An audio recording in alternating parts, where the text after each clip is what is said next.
All right, guys, welcome back to the channel. I just realized my camera is a little obstructed there. Welcome back to the channel. Welcome back to the stream. Welcome if you are new here. Thank you guys so much for joining me today and waiting patiently for the intro to finish up. I hope everybody's doing well on this Monday. It is a holiday in the United States. I believe it is President's Day. So, yeah, if you're choosing to hang out with me today, thank you. Irfin, what's up, man? Prince G, saw Michael Warneth in the chat. Michael Warneth demands you guys hit the like button, just as I do. We're at 31 likes, 19 more, and we can hit 50. Do we have the delay news as a topic today? We do. We have two main topics of discussion for today's stream. The first has to do with the PlayStation 6. Well, I say the first. I don't know which order I'm going to go in, but we're going to be talking about the PlayStation 6 and how there is another report that is coming from a reputable place claiming that Sony internally is thinking about delaying the PS6 possibly until 2029. So we're going to talk about that. There's also another report about the PlayStation 6 not using full RDNA 5 technology, which you're going to see some people act surprised by this, which is fine. Some people may actually be surprised by it. But if you've been following the way Mark Cerny likes to develop the PlayStation hardware, you know that this is absolutely to be expected, and there's a specific reason for it. For example, if you have enjoyed the PlayStation 5 console, you are pretty much playing a console that's using essentially RDNA 1 technology. Okay, so keep that in mind. Shadowlink, what's up, man? Ray says slap that like button. I agree, slap it. Irfin says I have a song today. Maybe we'll play it, Irfin. Okay, if we hit our goal today towards the end of the stream, I will make room for your song. I have to give Richrod and his AI slop a back seat. Boss, you're awfully close to the computer, man. God, why? Like, why do you have to rub your body where the power button is? You trying to sabotage yourself? Do you not want treats? You end the stream, guaranteed no treats. Cats, man, let me tell you. Thank you guys, by the way. We're at 45 likes. Love to see it. A lot of people have been expecting the PS6 to be delayed to 2028. Well, that's, I think, what makes this report doubly interesting. It's interesting we're getting further confirmation that Sony's considering delaying it. It's also interesting that apparently internally they're talking about possibly 2029. There's nothing shocking about it, I know, but I have to play the YouTube game. Okay? It's not good enough if I just say PS6 might get delayed. YouTube doesn't like that. YouTube will reject my video. I have to say, this is shocking, unbelievable, it's all going down. And then YouTube's like, yeah, there we go. The cat is AI. I wish. I wish. Next Friday, I'll be enjoying Resi 9 on my PS5 Pro, man. Can't wait. First big game of the year for me. Same, Sean. I'm very excited for it. Very, very excited for it. Be careful. I mean, I think there's some copies out there starting to float around. Beware of spoilers. But yeah, we're going to be talking about the PlayStation 6 today.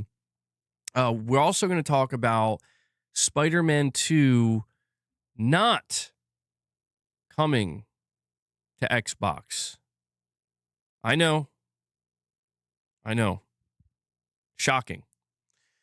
But yeah, we have Insomniac responding to an Xbox fan's question, when is Spider-Man 2, or will Spider-Man 2 come to Xbox? And Insomniac is just like, I don't think so. We'll talk a little bit about that as well. Boss, I'm not trying to be rude, man, but there's just not enough space. You're going to have to hang out up here, okay?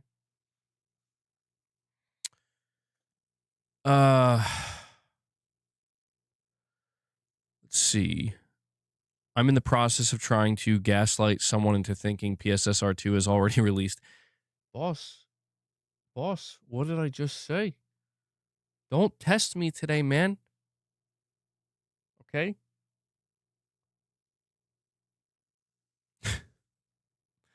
Michael, stop. Boss clearly sees the emojis. He clearly sees them and thinks it means it's time for him to come back over here. Who cares? Nobody's on Xbox and it's on PC anyway. I mean, that's the thing. Like, if you end up buying Magnus, you will have access to Spider-Man 2.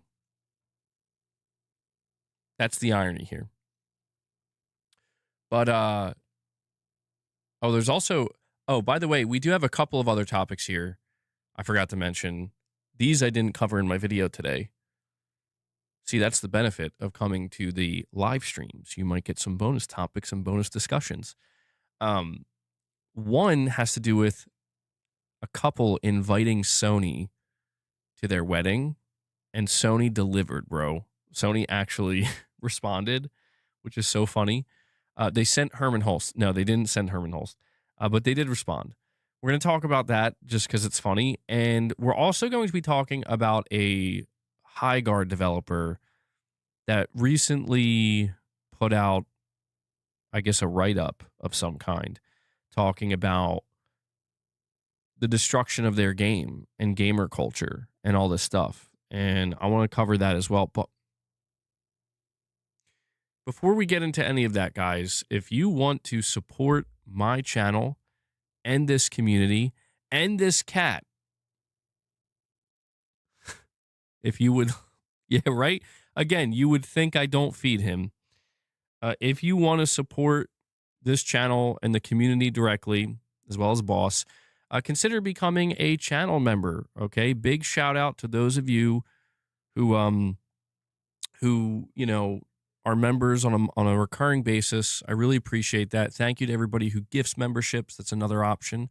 And thank you to everybody who drops super chats or direct donations. Simply could not do it without you. So please consider if it's within your means and you appreciate what we do here. And also make sure you hit that like button. Yes, Boss is hungry. Michael is saying it went mute for him. Guys, are we having any audio issues? Is it just on his end?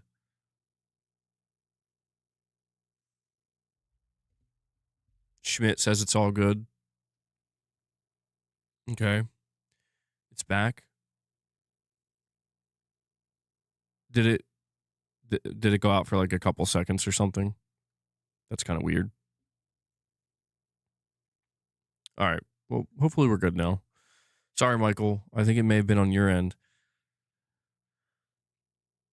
MBG, I have to say the song that I recorded today almost got me killed. How? That's very intense, Irfan. Why? What's going on? Why are you out here risking your life to record a song? Definitely don't do that. That's what happens if you release a live service game without proper play tests. Multiple betas. Yeah, we'll start there. Before we dive into the PS6 conversation.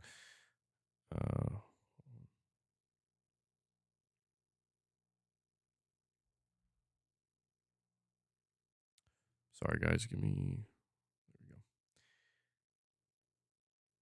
There we go. Richrod says, wait, delay the stream. I'm going to get a haircut.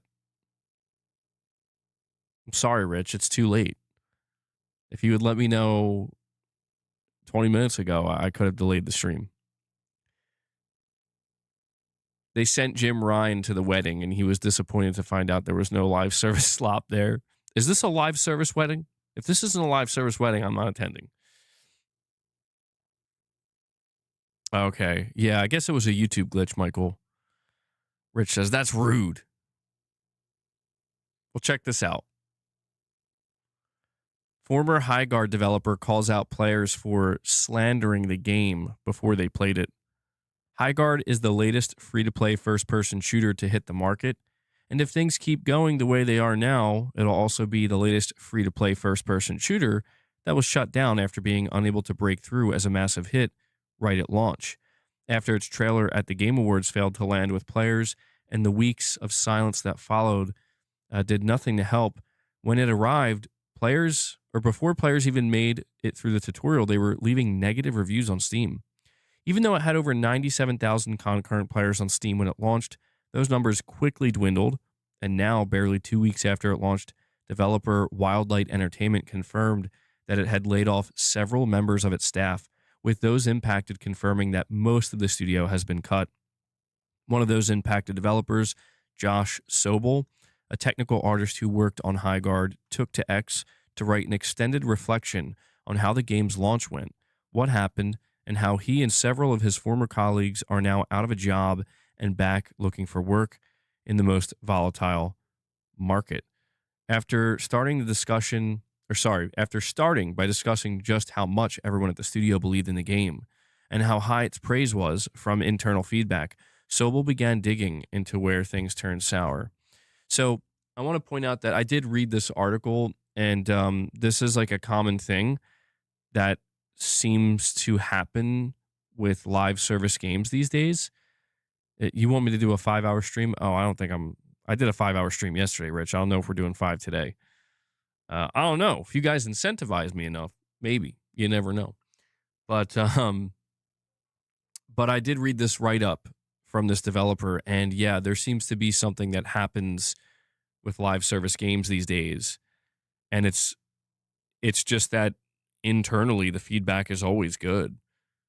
The feedback that they're getting is always good, and everybody is such a believer in the project. And to me, it sounds like what they're describing is potentially what you would call toxic positivity, where everybody's just kind of too afraid to say something, that needs to be said. They're all kind of, or, it could be delusion, where it's like they're all just kind of delusional and buying into something, like they believe it, so it must be true. But it's like, no, it's not. And you're going to find that out the hard way. Yeah, kind of like a hive mind or cult-like mentality. It's not unheard of, especially with these types of projects. That's exactly what happened with Concord. But the article continues, and this is exactly what the developer said. This is ripped straight from the article. He says, but then the trailer came out, and it was all downhill from there. Content creators love to point out the bias in folks who give positive previews after being flown out for an event, but ignore the fact that when their negative-leaning content gets 10 times the engagement of the positive, they've got just as much incentive to lean into a disingenuous direction, whether consciously or not. Sobel went on to discuss how he and some of his colleagues were directly targeted after making celebratory posts about the game's reveal and its subsequent launch, with a slew of hate and vitriol sent towards them. They laughed at me for being proud of the game, told me to get out the McDonald's applications, and mocked me for listing having autism in my bio, which they seemed to think was evidence the game would be, quote, woke trash. On the topic of the game's poor marketing in its lead up to launch, Sobel did not directly comment because he felt it was not his place. He also made the point where we can never know if Highguard would have been received the same way, or more positively, if it had not gone ahead with its Game Awards trailer, or even if it had submitted a different trailer to the show.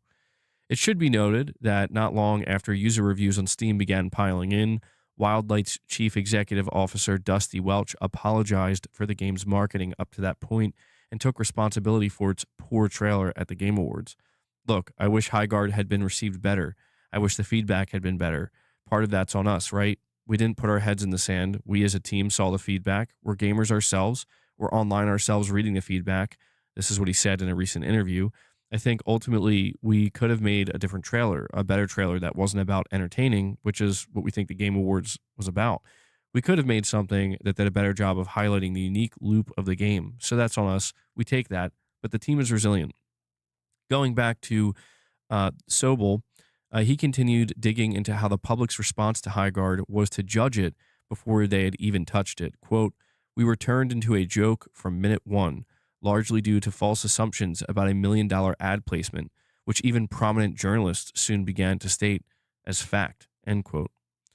Continues, Within minutes, it was decided the game was dead on arrival, and creators now had free rage bait content for a month. Every one of our videos on social media got downvoted to hell. Comment sections were flooded with copy paste meme phrases such as Concord 2 and Titanfall 3 died for this. At launch, we received over 14,000 review bombs from users with less than an hour playtime. Many didn't even finish the required tutorial. Sobel does add that Highguard's current state is not fully the fault of the players who decided the game sucked before giving it a shot, or the subsection of the content creator community or economy that has been built off of negative content, but he does say it played a role. I'm not saying our failure is purely the fault of gamer culture and that the game would have thrived without the negative discourse, but it absolutely played a role. All products are at the whims of the consumers, and the consumers put absurd amounts of effort into slandering Highguard, and it worked. Sobel concluded by remarking that if we keep seeing new multiplayer games get beaten out of the space by preconceived notions based on a bad trailer, we'll stop seeing new multiplayer projects like Highguard even get their chance. Developers will stop taking a chance on a new upstart studio looking to try something new in the AAA space because it's too much of a risk to even put their livelihoods on the line.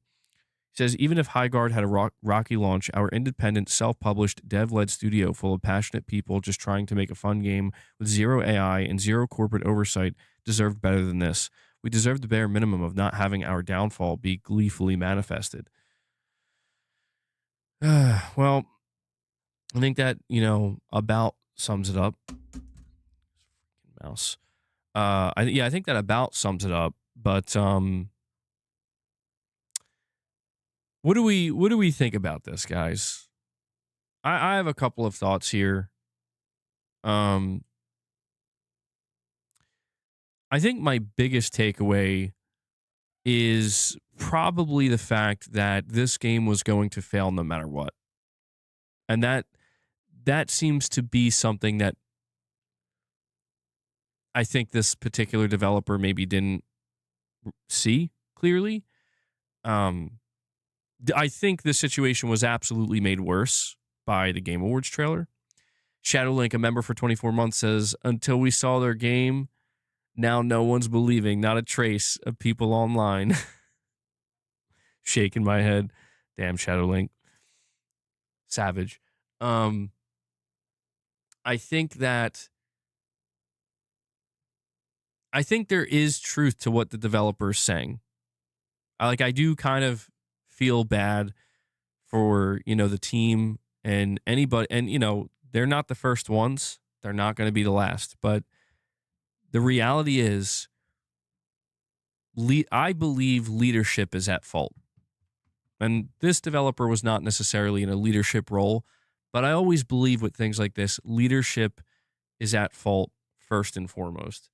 Because anybody who gets together with a team and says, this is the type of game we're going to make, if they don't make it abundantly clear to everybody that it might not work and it could be a flop and we could all lose our jobs, though, if you're not consciously keeping that in mind and putting that out there, then in my opinion, that means you're leaning all the way into over positivity, where you're just going to become slightly deluded and believe it's going to work no matter what.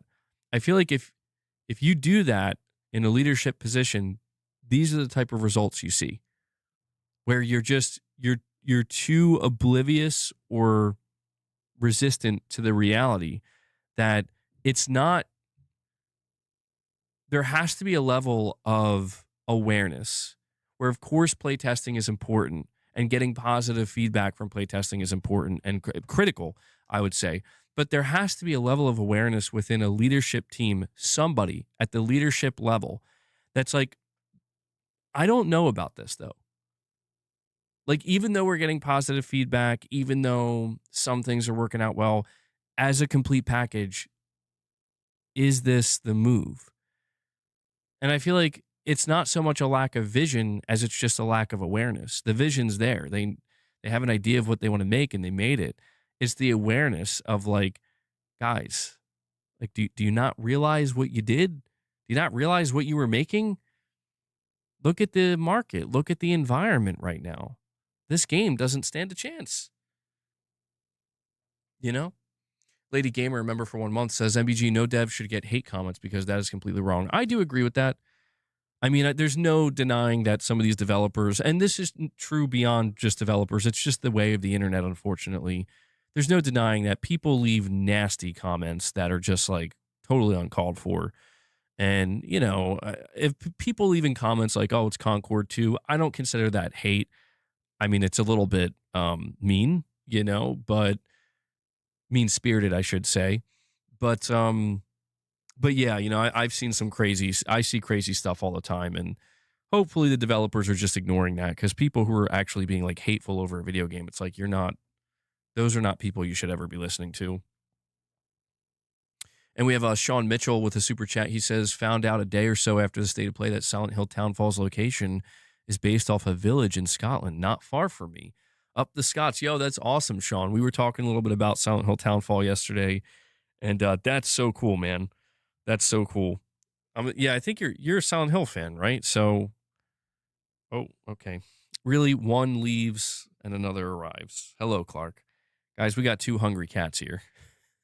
We got 2 hungry cats. Very cool, Sean. Yeah, I can't wait to see more of Silent Hill Townfall.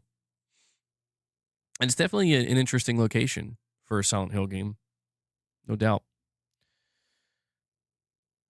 Oh, okay, our friend, I got your email. Thank you, buddy. Not many people would say what they say if they weren't hiding behind their phone. Oh, absolutely. Yeah.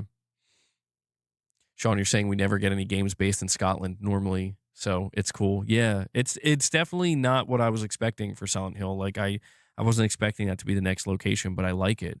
It looks really good. Very very atmospheric, you know. But yeah, I just think that the sad truth with a game like Highguard is that at some point over the course of its development, there should have been a kind of wake up call. I mean, maybe when they saw what happened with Concord, right? That wake up call should have been, we have to not maybe completely start over, but make major changes. And the big thing for me when it comes to Highguard, now I can't say too much about it because I haven't played it myself, but the big thing to me is when I was reading a lot of the reviews from people who did play it, they were saying that a lot of the game felt like good or good enough. Like it wasn't a bad feeling game, but it felt like it tried to take all these ideas from other successful games and do that thing where it's like, we're just going to cram them all into one. And just that should work. You know what I mean? It's checking off all the boxes. But then people were basically saying that there was a major oversight where they decided to do 3v3, at least at launch, which is the most important time for the game. And the maps were way too big for 3v3. And the amount of people that I saw like saying that that's basically what stopped them from continuing playing and why they just walked away from it. I'm like, that's like, to me, that's something it's absurd to me that wasn't. How was that not caught in playtesting? How was that not caught by even the developers themselves just playing the game? You know what I mean? Something like that should have been caught where it's like, are these maps too big? Like, yeah, they're way too big. We should do something about that before our game's ready.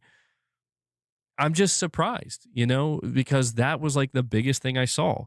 And that was like real feedback from people who did play the game on Steam reviews. Granted, it may have not been very long, but I kept noticing that, and I'm like, that's pretty bad. Like that's like, to me, that seems like a real genuine gameplay flaw. A wake-up call is not possible if there's no external test. Yeah, I guess that's true too. That can be true. And Michael Werneth comes in. Michael wants to be the first one today to rip open a pack for you guys. He rips open the 5-pack. He wants to get it started. Michael, membership pack opener. Werneth, let's get that 5-pack emoji. Thank you so much, man. I'll give you a Herman. This is an incredibly exciting time for PlayStation. Very exciting, Michael. Very exciting. I will add that to the count here. Good stuff, man. Thank you so much.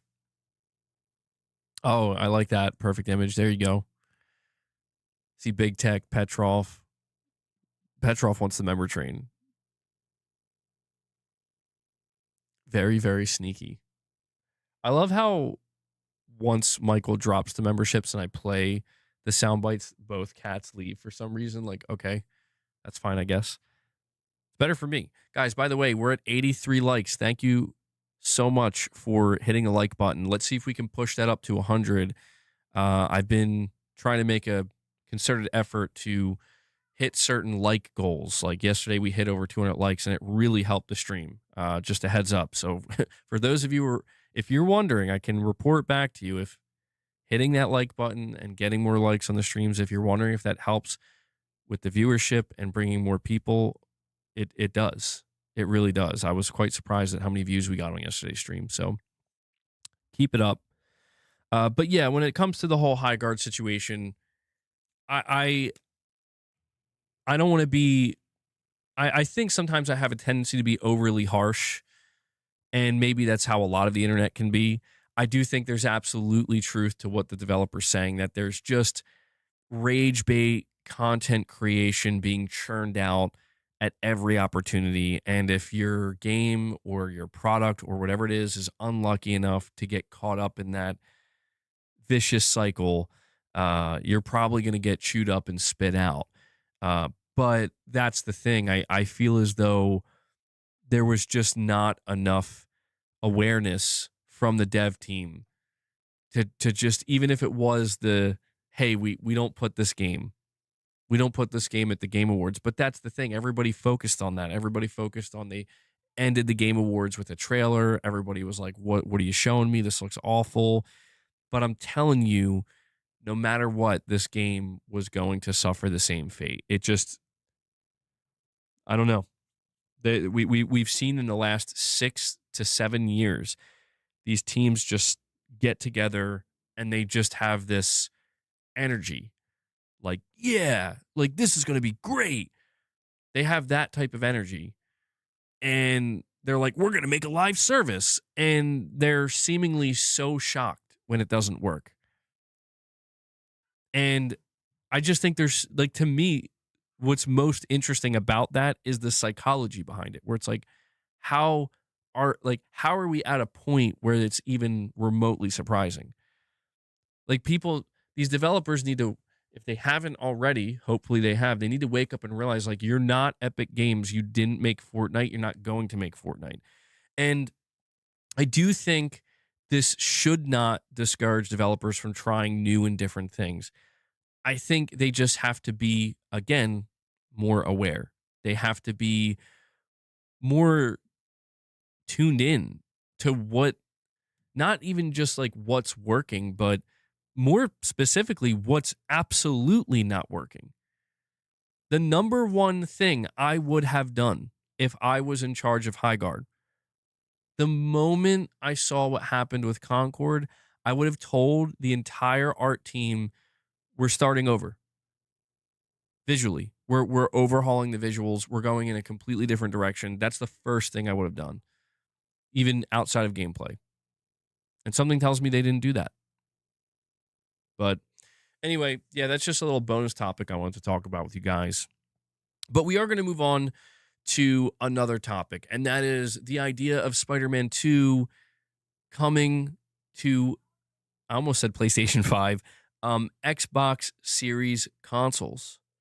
Oh, Leo, we were talking about Highguard.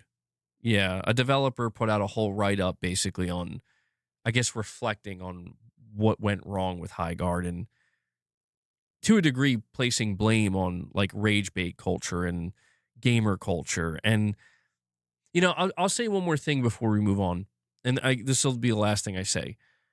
Developers need to stop blaming gamers. They really do. It's not a good look. Okay?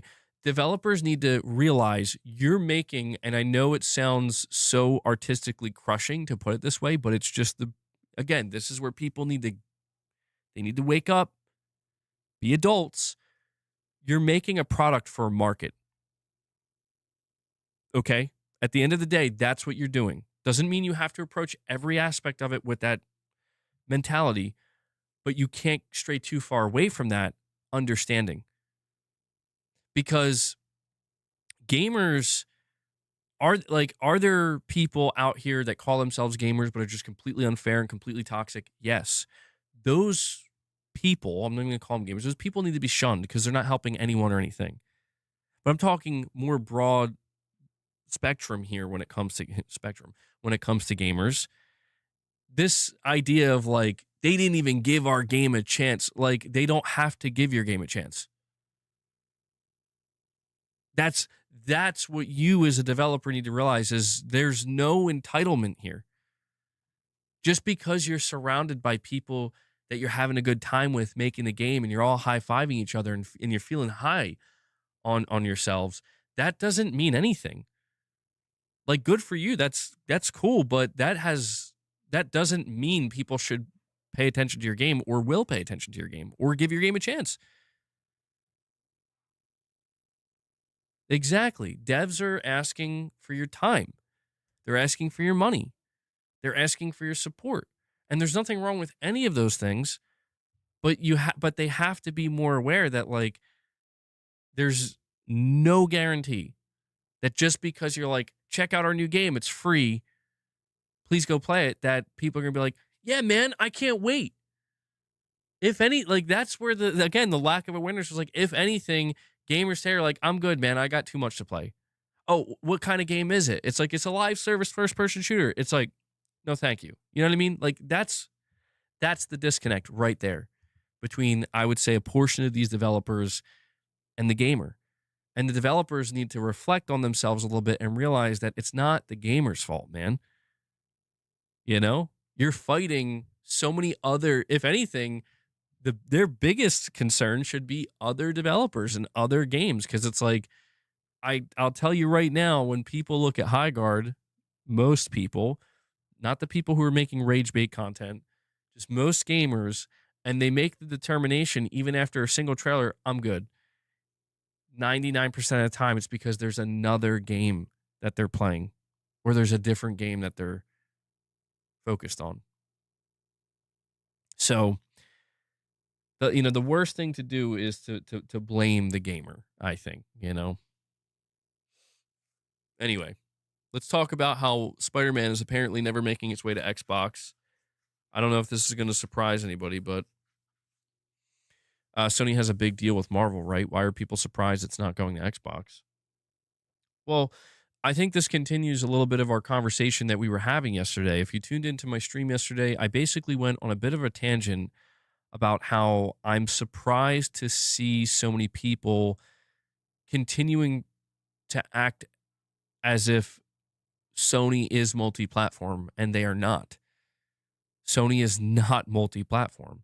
And I get it that there's like this idea, like we want to troll PlayStation fanboys and we want to troll the ponies, and we're just going to keep saying they're multi-platform. And it's like, that's fine. I'm not really talking about if you're just doing it to mess with people and for laughs and stuff. I'm not talking about that. I'm saying if you're actually trying to have a real conversation about it, it's like, no, Sony's not multi-platform, in the sense, in the way that people, when they hear multi-platform, think of it.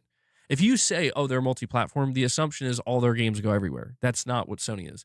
You have to always add that caveat of like, there are some games that Sony has that would be considered multi-platform. But they are very picky and choosy. And one thing that they seem to have made pretty clear is like, yeah, when it comes to their tentpole single-player games, they're not going to Xbox. They're not going to Switch. And, this was spurred on because not too long after the State of Play, one of the things that was announced at the State of Play was the Spider-Man 2 entering PlayStation Plus. And so when Insomniac posted this on their Twitter account, an Xbox fan said, are you guys going to be bringing it to Xbox? And Insomniac just simply responded, not likely. And what's interesting is you're going to get people that are going to say, like, so there's still a chance. And it's like, well, of course, like, Insomniac's not stupid.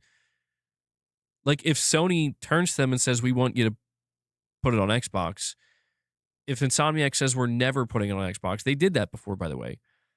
Insomniac. Oh.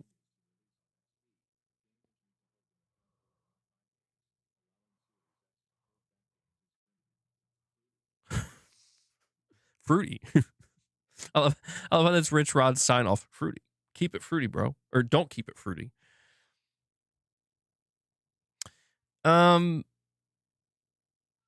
you're basically saying like Xbox gamers need to not buy Xbox games. That's Rich. That's so crazy. That's so crazy. Like, you know how Xbox gamers can keep Microsoft accountable. Make sure that they hold them accountable. Don't buy games. Don't do it. Don't worry, Rich. They're not. They're already on it. They're subscribed to Game Pass. They're not buying games. It's okay. You don't have to worry. Although, ironically enough, if Spider-Man 2 released on Xbox, I think it would sell well. I do. I think it would sell well. But it's not going to Xbox, man. And this shouldn't surprise anybody. Spider-Man is a massive system seller for Sony. If Spider-Man 2 went to Xbox, it would literally start selling Xboxes. So I don't think Sony wants to do that. Gaming Survivor, member for 25 months, says Microsoft is waging war with the entire consumer tech industry in 2026. They threaten our freedom. PC and Xbox players are vile cowards and traitors. Cowards. I'm hearing like Megadeth. Cowards. Cowards. Vile scum. Wait, Rich, you're saying MBG? No, I'm saying if third-party publishers continue to release on Xbox and allow Series S to hold them back, then we need to. Oh, you're saying just don't buy their game. Oh, God, Rich, that's so much worse. You're straight up saying if a developer says we're putting our game on Xbox, you're like, we ain't buying it. That's crazy. Rich, that's crazy talk, man. That's absolutely wild. I would never do that. But the truth is, man, I don't think we're going to need to do that. In all honesty, I don't think we're going to need to do that. There's going to be a very, very uncomfortable realization with remaining Xbox players in the next like 5 to 6 years. And, it'll be quite some time. It's not going to happen overnight, but it's the early days and it's already in motion. And that is that developers are going to stop making Xbox versions of games, especially when Magnus arrives. When Magnus arrives and Steam is accessible on it, that's how most people who are playing on Magnus are going to play their games through Steam. You're going to see a massive fall off of developers making Xbox versions of games. And it's just the natural way forward. Microsoft they've already mapped out that path. And so that's why I don't really think it matters too much if a developer is like, yeah, we're going to make an Xbox version, Series S version. That's, at the end of the day, it is that 28 million install base. There's 28 million Xbox Series X and S consoles out there. That'll be supported for some time, at least for a little while. It's not going anywhere.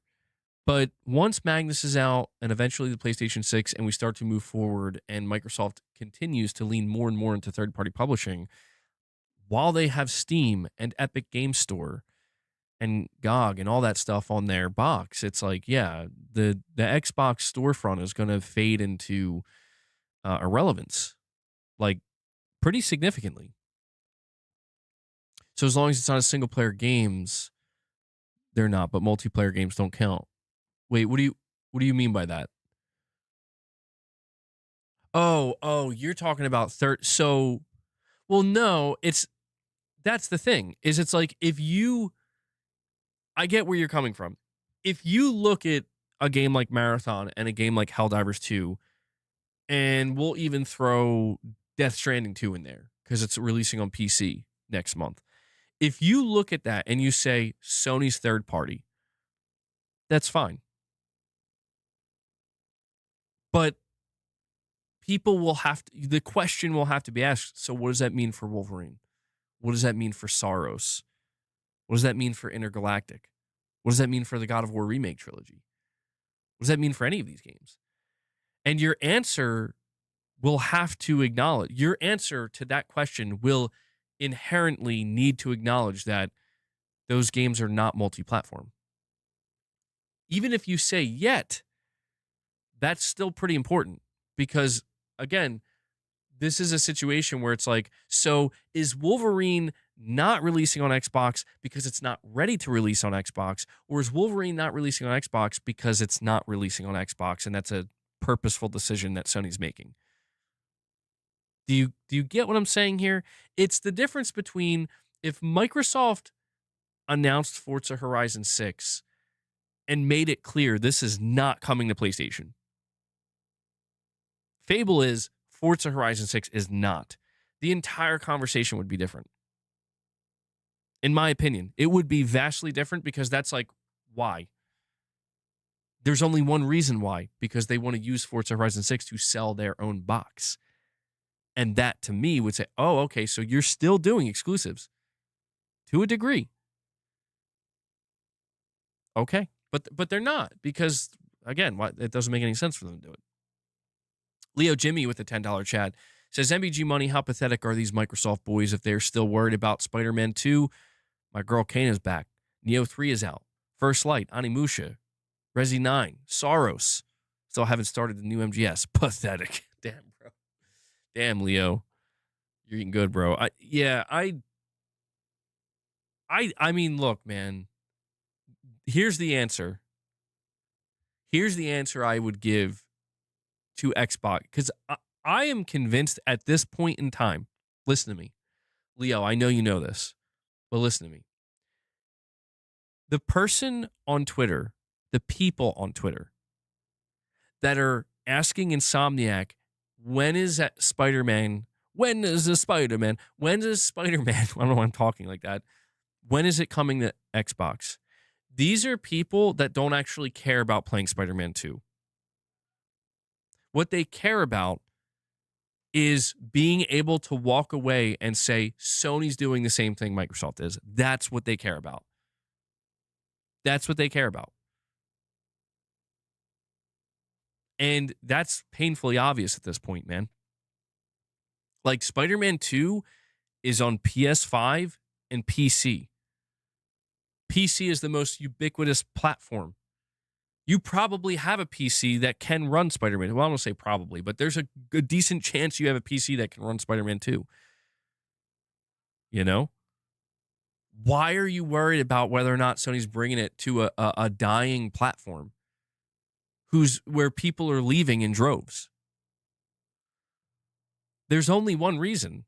It's not so you can actually play the game. It's because they need that validation of like Sony's doing it too. And they just refuse to accept, like, no, they are not.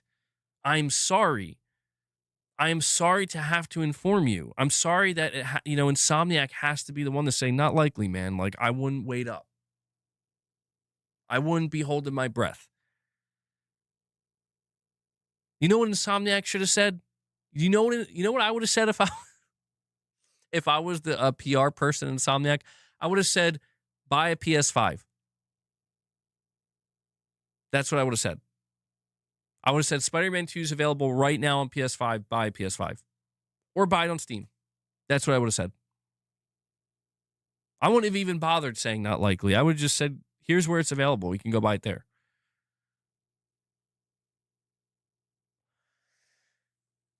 Microsoft has messed everything up, man. And it's fine. Like, it's not to my detriment. It's not to your detriment, most likely. It's not even really, I mean, I think it's to the industry's detriment slightly from a competitive standpoint. But, it's just wild to me that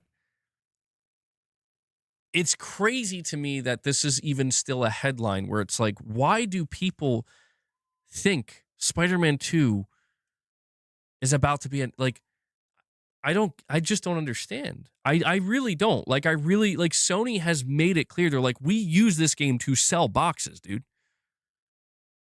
That's what we use it for. Like, I don't think these guys realize, like, Spider-Man 2 did not do well on PC. The last data we got, there you go. There you go. Yeah, just give them the link to PlayStation Direct. That would have been so savage, dude. That would have been funny as hell. But this is just where, if you look at the last data we got for Spider-Man 2, the data was pretty clear cut. The data was Spider-Man 2 is still selling PS5s. It's selling like 1 million units per quarter, basically. It's at like 17 million units sold. And it's hit a wall on PC. It's like not selling on PC. And it's not doing shit on PC. And I'm like, so if you're Sony, what are we going to do here? We're going to say, you know what? I think this is the perfect time to announce the Xbox port. Or do you say, wow, good, it's doing the exact thing we need it to do and hoped it would do? MRPD says, anyone playing Sons of Sparta 2-3 hours in and it's good? I'm only 8% done so far.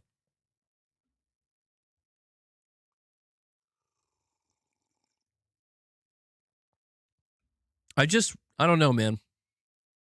I think Sony really messed up Xbox players.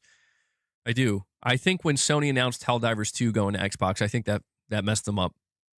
I think from that point forward, it made Xbox players go, oh my God.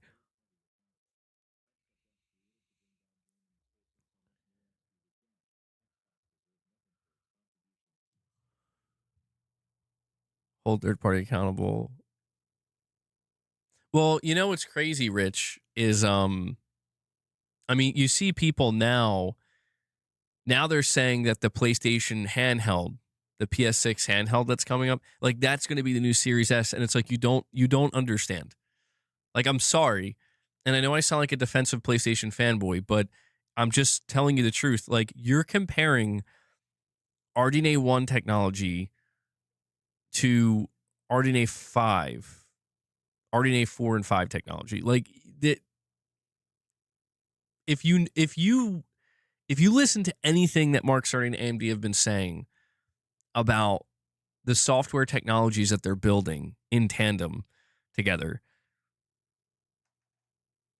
Oh, Irfan, trust me, I've seen multiple people. I've come across many people saying that, and I get it. Like, from a fundamental standpoint, I get that it's like it can come off as like this handheld is going to hold things back, and it's like you need to get a wider view of what's going on in the hardware sector of the video game industry. Once you get that wider view, you're going to realize this is not a Series S situation. The problem with the Series S is it was too soon. The idea of the Series S was not a bad one. The problem was this is not when you want to do it. The technology is not ready for this type of seamless, lower entry, higher premium. We haven't hit that ceiling yet. Unfortunately for Microsoft, 5 years later, we pretty much have. We're at that point. So, like, now would actually be the ideal time for something like that. And that's just bad timing. You know, that I don't want to say that's fully on Microsoft. It's just sometimes it's luck of the draw where it's like you got to take a chance. I think they took a chance. I don't think they got burned that bad. You know, we said there's 28 million Xboxes out there. 15 million of those are Series S's. So without the Series S, without the Series S, dude, Xbox would be not just in the toilet, but I mean they're in the sewer system at that point. So, Sony did Nintendo fanboys dirty when they released Lego Horizon on Switch. They literally thought that Horizon Zero Dawn will come to Switch too. Yeah, and that's, you know what the craziest part about this is, man? The more I think about it, the craziest part about it is Herman Holst said numerous times when talking to investors about that stuff specifically, and even I was in denial. Even I was in denial, bro, where I'm like, I don't know about that. I don't know if I believe you, Herman. They straight up said, like, we're doing this to bring people to us. That's the goal. And people like laughed at them. And people like laughed at Herman, and they're like, Sony's so stupid. And I'm like, they're about to sell 100 million consoles, bro. Like Sony's stupid, yet when you look at what's going on in the industry, they're one of the only gaming companies that's like, they're locked in, bro. Like, they have weathered the storm, and they're doing just fine. And if you're a PlayStation 5 player, you literally have more games to look forward to than ever before. Like, I'm not even trying to be the hype man, but that's the fact. These are the facts. And this is why when you see people where they're so upset about why isn't Spider-Man 2 on Xbox? Why isn't Sony multi-platform? Why isn't Sony copying Microsoft? Like, when they get like, it's like, cause like, are you stupid? You have to be. You have to be stupid. Because literally, none of what you just said, none of these projections make any sense for anybody except one person. The person who says, I hate PlayStation. I don't like PlayStation. I don't want to play on PlayStation. That's the only person it makes sense to. And guess what? That person's the outlier. Sorry. They are. It's like, okay, well then where do you want to play? I want to play on PC. Then you can wait. So what's the problem? You're used to that anyway. If you want to play Sony's games on PC, you wait for them. You're still going to get them eventually. So what's the crying all about? If you're not playing on PC and you're playing on Switch, well, what the hell are you talking about? Notice how you don't see Nintendo players saying this because they already know. They already know. They know Sony's not just going to be like, hey, guys, here's fucking God of War, you know? Here's The Last of Us on Switch. They know they're not going to do that. And outside of that, you have Xbox players. And this is why I'm just saying, like, it's crazy.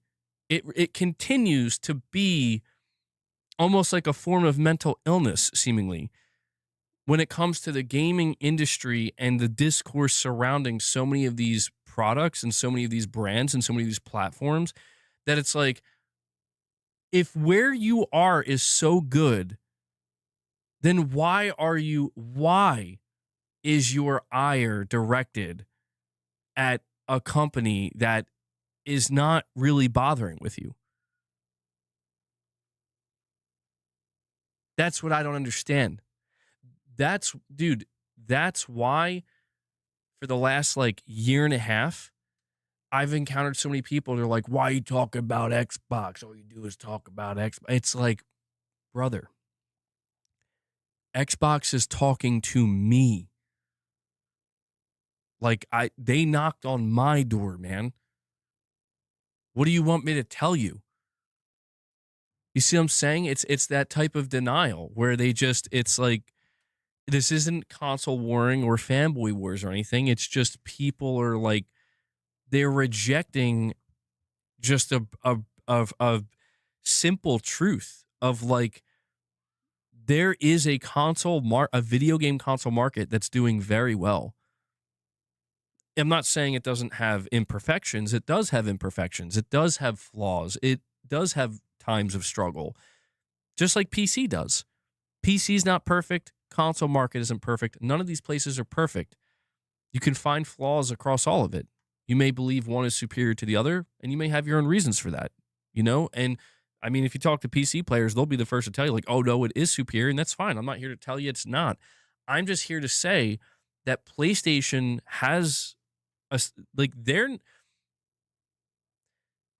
no matter how defensive it comes off, it is just the truth. Like, PlayStation is not stopping, man. Like, they're not stopping. They're not changing because boo-hoo, Microsoft fell and can't get up. And, you know, now we all have to stop and wait for them to do what, like, as if Microsoft's a great company to begin with anyway. Like, no, dude, like, that's not how this works. In competition, there are winners and there are losers. The losers, in the case of multi-billion trillion dollar corporations, guess what? They'll be okay. They'll be fine. They'll be just fine. But there are winners and there are losers, man. And it's just a sad truth that there are so many people who, for one reason or another, either despise the console experience, always have, always will, or B, they liked the console experience that Microsoft offered them. Now that that's imploded on itself, now they have a problem with it with everybody else. And I see this more than anybody. And all I can say to that is just buy a PlayStation, man. Seriously. Like if you're that person that is sitting there still waiting for Sony to go multi-plat, just buy a PlayStation. And everything will be fine. You don't have to make it your main platform. But it's not that bad. Like, it's not nearly as bad as people make it sound. You don't have to be subscribed to PlayStation Plus. You can play your PlayStation offline. You can buy a PlayStation 5 with a disc drive, buy a single player game and play it offline. You could do that. It's totally fine. It's all good. Oh, we're not even going to go there, Gaming Survivor. Why, when Sony will bring all their games to me? Well, I mean, I'm assuming you're playing on PC, and there you go. See, I have no quarrel with that because you're right. But you at least acknowledge like it's gonna take some time. You don't have an ETA on that, but you're cool with that, and I'm like, there we go. Now we're cooking, right? Like now we're finding that balance where it's like, hey, you know what, Wolverine, PS5 buyers get to enjoy that first, and we'll get those sloppy seconds. No, I'm just kidding. I'm just kidding. Clearly, they're not sloppy seconds because it seems like Sony puts a fair amount of effort into their PC ports, usually anyway.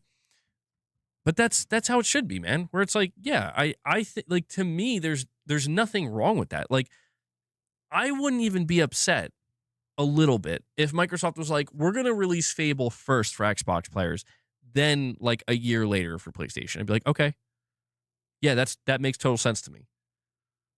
But they're just like, fuck you. They're like the Xbox players, like, oh, you guys want Fable? Oh, you thought we were making this for you? No, this is gonna sell. We're getting most of our sales on PlayStation. Yeah, fuck you for subscribing to Game Pass. Meanwhile, Game Pass players are like, what do you mean? You told me to subscribe to Game Pass. Like, yeah, because we thought we'd get more Game Pass subs. We thought we were gonna make more money than this. Spit on you. I'm sorry. I don't know, man. I'm losing it here. Raven with a $5 super chat says, PlayStation is successful every generation since it's existed. This is getting very tiring. PS5 is successful. So then you're saying the PlayStation 6 will be too.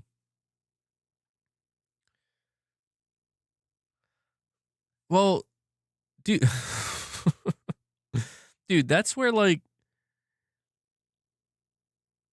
I don't mean to, it's hard for me not to come off defensive like this because every time Sony's doing something like, well, I'm not even going to say good, just anytime Sony's doing something, for some reason, my channel specifically, I'm not saying it doesn't exist in other places, it definitely does, but I see like kind of a flood.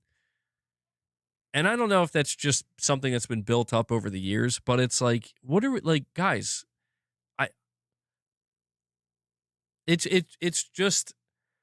it's also probably Twitter's algorithm. I'm not going to lie. Like every time I go on Twitter, it literally is like finding the worst things to show me. I'm like, the level of restraint, you guys would never know, but the level of restraint I have when it comes to Twitter, like the amount of times I like screen cap things and I write out these like tweets where I'm just like,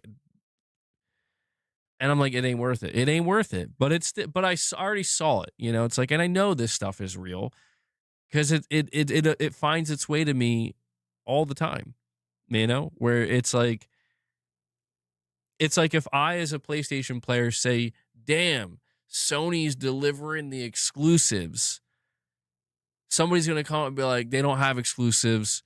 Yeah, you're still coping. They don't have exclusives. Exclusivity's dead. You know, like all your precious exclusives are gone. And I'm like, but that's not but what you're saying is false.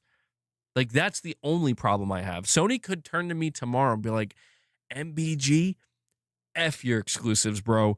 We're done. Everything's going to Xbox and it's going to Switch. And I'd be like, oh, okay. We have to, like, let's talk about that. That's kind of weird and abrupt, but sure, like, whatever, man. Like, I'm still gonna play Wolverine. I'm pretty sure your console's gonna have a hard time now, maybe. But that's the thing, man, is it's just like, I'm not Sony. I don't make the decisions, man. I don't make the decisions. Like, I was the person. See, this is where it gets lost because people have selective hearing. My Italian's coming out. No, I'm not going to stop coping. I'm going to cope every day, all day. And you're going to listen to my cope. You're going to pay me to cope.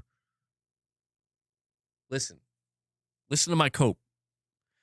This is 40 minutes of third-party cope.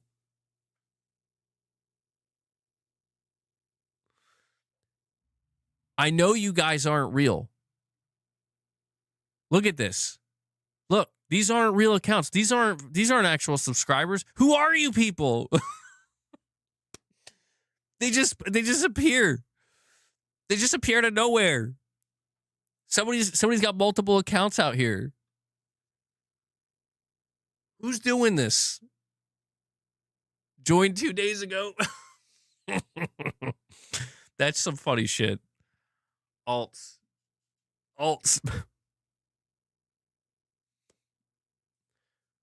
We got the alt accounts. I woke up the alt accounts, guys. Microsoft Defense Forces activated.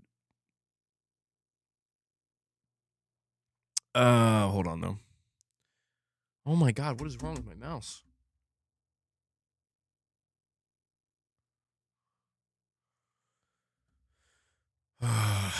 All right. No Spider-Man for you. No Spider-Man for you.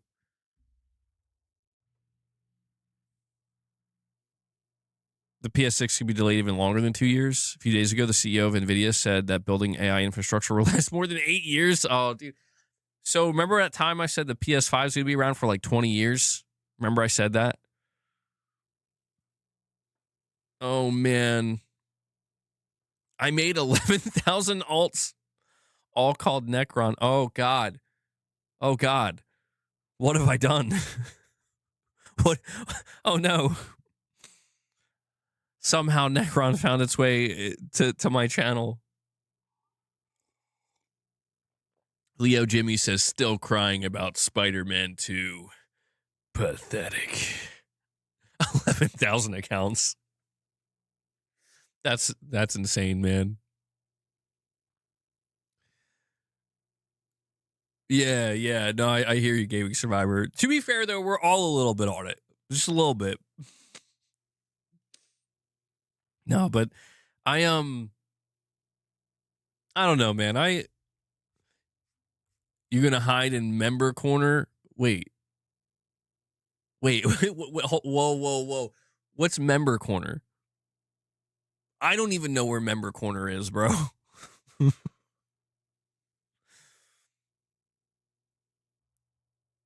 I'll tell you, man. YouTube never ceases to surprise me. The internet never ceases to surprise me. All right. Hold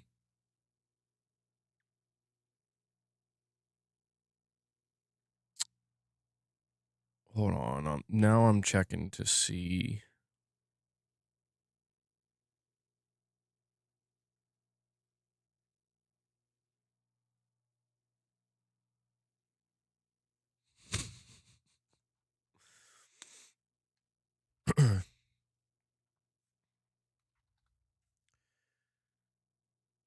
Sorry for the dead air.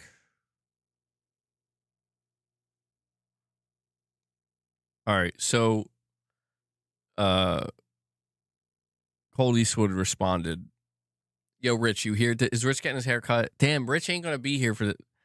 Rich, where you at? 50 minutes of third-party cope. Let's hear it. I'll give you 55 minutes of third-party cope. Hey, guess what? I got one for you, Necron. There you go. That's what. Boom! Amazing. Gaming Survivor was like, I am the law. Also, just to add insult to injury, guess what? Wolverine, PS5 only. Saros, PS5 only. I ain't console warned. That's not console warned. I just told you 2 facts. Go play Death Stranding, though. Death Stranding, not PS5 only, starting next month. Go play that shit. Buy it. Do not pirate that game. Support that game. Ghost of Yotei Legends, PS5 only. Marathon, Xbox. You can have that one. We'll give you that one, all right? And Corey, the Legend Landiga, comes in. He's like, what's that? Wolverine PS5 only? I'm going to open a 5-pack. Corey, thank you so much, man. I'm no hero.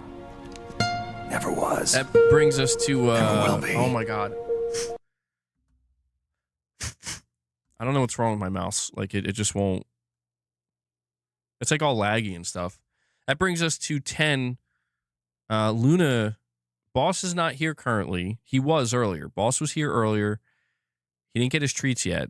Luna is chilling in the cat tower, though. But thank you, Corey. I always appreciate it, man. There needs to be some action in the chat. Yo, yeah, Gaming Survivor just roundhouse that guy. Colt Eastwood on Twitter in response to Insomniac Games. Okay, so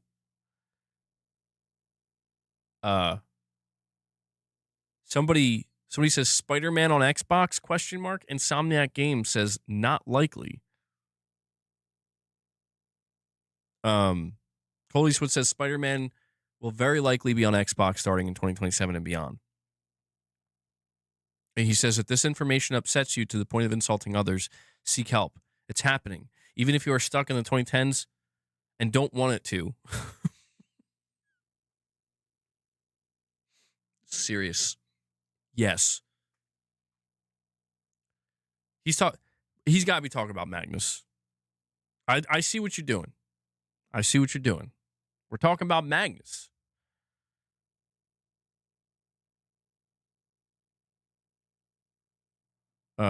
When the Xbox Magnus specs leak.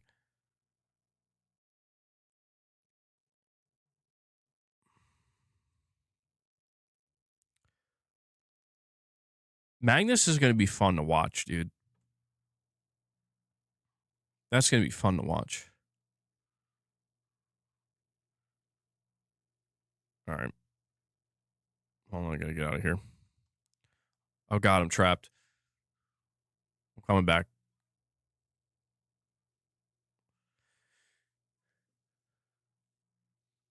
Jake, thank you for that, man. You want action? Get Laman and Garrett Green in the chat together. Oh, what's up, Clark? Clark's here. Well, yeah, I mean, that's the thing. Like, if you buy Magnus, if Magnus does come out next year and it doesn't get delayed, if you buy Magnus, like, yeah, you'll be able to play Spider-Man 2 on that. But again, like, I'm not trying to hurt any fanboys here. I'm not trying to hurt PlayStation fanboys. I'm not trying to hurt Xbox fanboys. Yeah, you will be able to play Spider-Man 2 on that device. You can do that right now.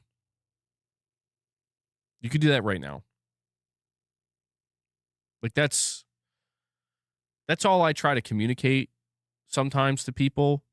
Where, like, you know, I understand that certain Xbox players are trying to hang on to they're trying to hang on to Magnus as like a lifeline of some kind. You know, maybe that's a bit dramatic, but it's like, it's fine, man. Like, be hyped for Magnus, just like I'm going to be hyped for the PlayStation 6. But that seems to be the only major difference, is supposedly Magnus will have backwards compatibility um with your Xbox games, which is a big deal. Like, if you're an Xbox player that is interested in Magnus, that is a big deal. Yeah, so that's I would say that is a pretty significant part of Magnus that would make somebody feel like, again, if you're already invested in Xbox, like you have a library of games, I could see why Magnus could potentially be appealing to you. If you like, powerful device, you have a library of Xbox games, and you were always going to kind of buy the next Xbox anyway, like, yeah, that makes total sense.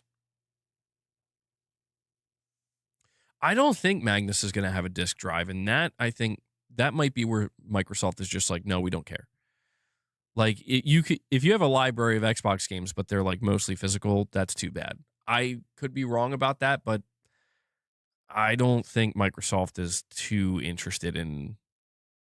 Yeah, I don't think they're going to have a disk drive, man. Spider-Man 2 is good, but it's old now. On to Wolverine. Dude, I can't wait for Wolverine. Wolverine's going to be amazing. They can play Spider-Man 2 on the Xbox ROG Ally X right now, but they're too broke to buy it. Chris isn't. Is Chris here today? He has the ROG Ally, and that's true. You can play Spider-Man 2 on an Xbox device right now. Technically an Xbox device. It's really a Microsoft Windows 11 device, but But yeah, I just wanted to talk to you guys about that a little bit, because we're going to continue to see people asking Sony what they're doing with their games. Are they releasing on Xbox? Are they releasing on Switch? Are they releasing on PC? Where I stand right now, I'm going to say Sony still cares absolutely about PlayStation 5 exclusives, because they still want to sell PS5s.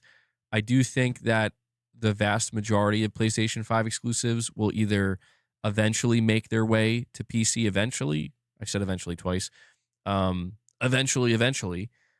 Or some games like Kena, for example, are going to be day one on PC. And I think that's totally fine. I don't think that Sony needs to go scorched earth. I actually don't think that's necessary. But I do think with a game like Wolverine, I do think that's a game that's like, I think you might want to not put that anywhere but PS5 first. Corey's got to go. He's got to go grab his coffee.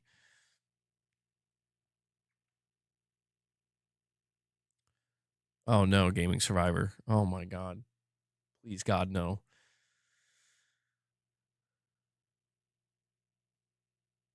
Kena 1 was day one on PC. Oh, I actually didn't realize that. That's funny. Huh. That's funny. It like didn't matter at all too. Yeah, I mean, I'm not, like, the truth is, I'm not really that. I'm not against the idea of more games going to more places inherently. To be honest, it's just like certain trolls and fanboys that actually annoy me. Where it's like, I actually don't want this game to go just because of you. Just because of you. In reality, though, I really don't care, man. Like, I was the person that was out here saying, like, Sony should drop Death Stranding 2 day one on PC. Because why not? Like, give it the best possible chance. I think that's a game that might need the boost. I don't know if I'm right or not. Maybe it sold just fine on PS5. But I view it as like, look, man, I like console gaming. Surprise. I know. Shocker. I like console gaming, and one of the things that has always been critical to console gaming are exclusives. Doesn't matter what anybody wants to tell themselves. Doesn't matter what anybody on the internet has to say. The fact of the matter is, exclusivity has always been a vital part of the console ecosystem, period. So if Sony in the year 2026 says we're still focused on selling PlayStation consoles, therefore we're still going to have some level of exclusivity, I, as a PlayStation player, am going to be totally fine with that. It's all good. But if they say, hey, we're going to ease up a little bit, we're going to experiment a little bit, we're going to change it up because the times are changing a little bit, okay, sure. I'll evaluate that and I'll give my opinion on that, but it's not going to stop me from enjoying my PlayStation and playing these games on it. Does Wolverine feel... Will Wolverine be a better game because it's not on Xbox? Absolutely. Absolutely. Yes.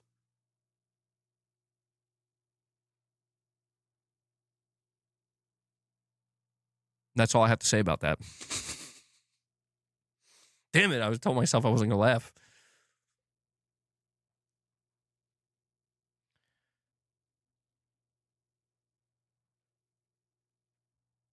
Anyway, PS6, guys.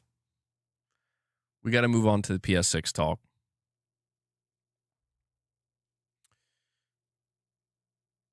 All resources thrown at a specific platform is a good thing. Don't tell people out there that. Don't say that out loud. Are you kidding me? You're not allowed to say that.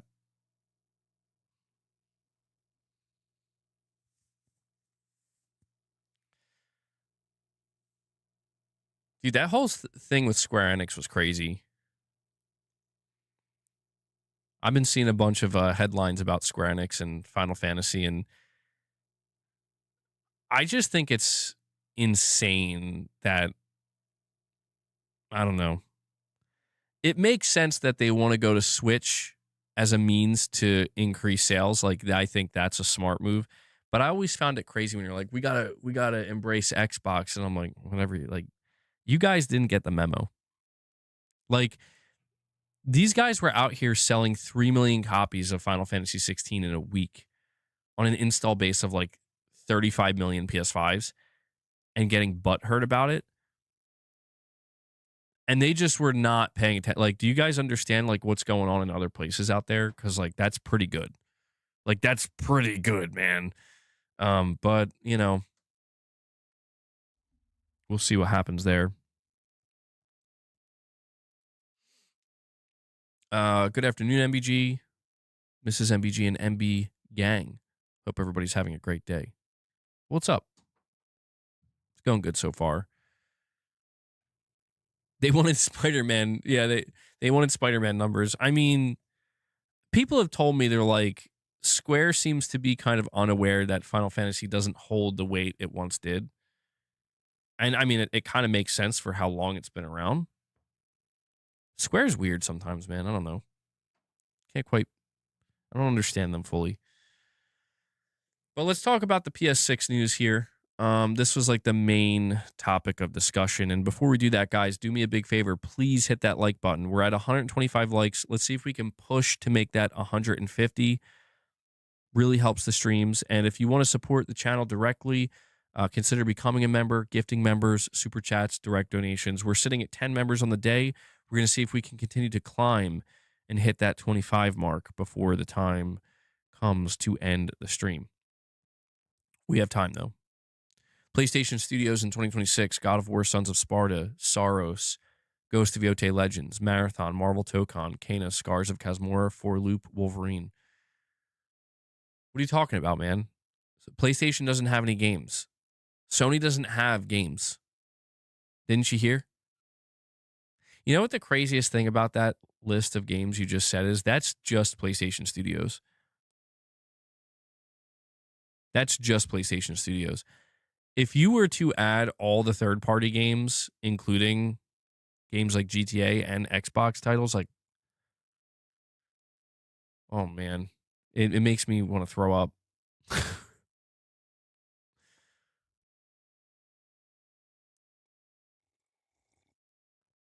All right, so let's go over a couple of things here. The first thing we're going to start with the PlayStation 6 is new information that came out stating that it's not going to be full RDNA 5. says here, while the next-gen PlayStation will likely use some great modern technology under the hood, during a discussion on the upcoming console's capabilities, tech leaker Kepler L2 has noted that the PlayStation 6 GPU will not entirely be based on AMD's current-gen RDNA 5 architecture.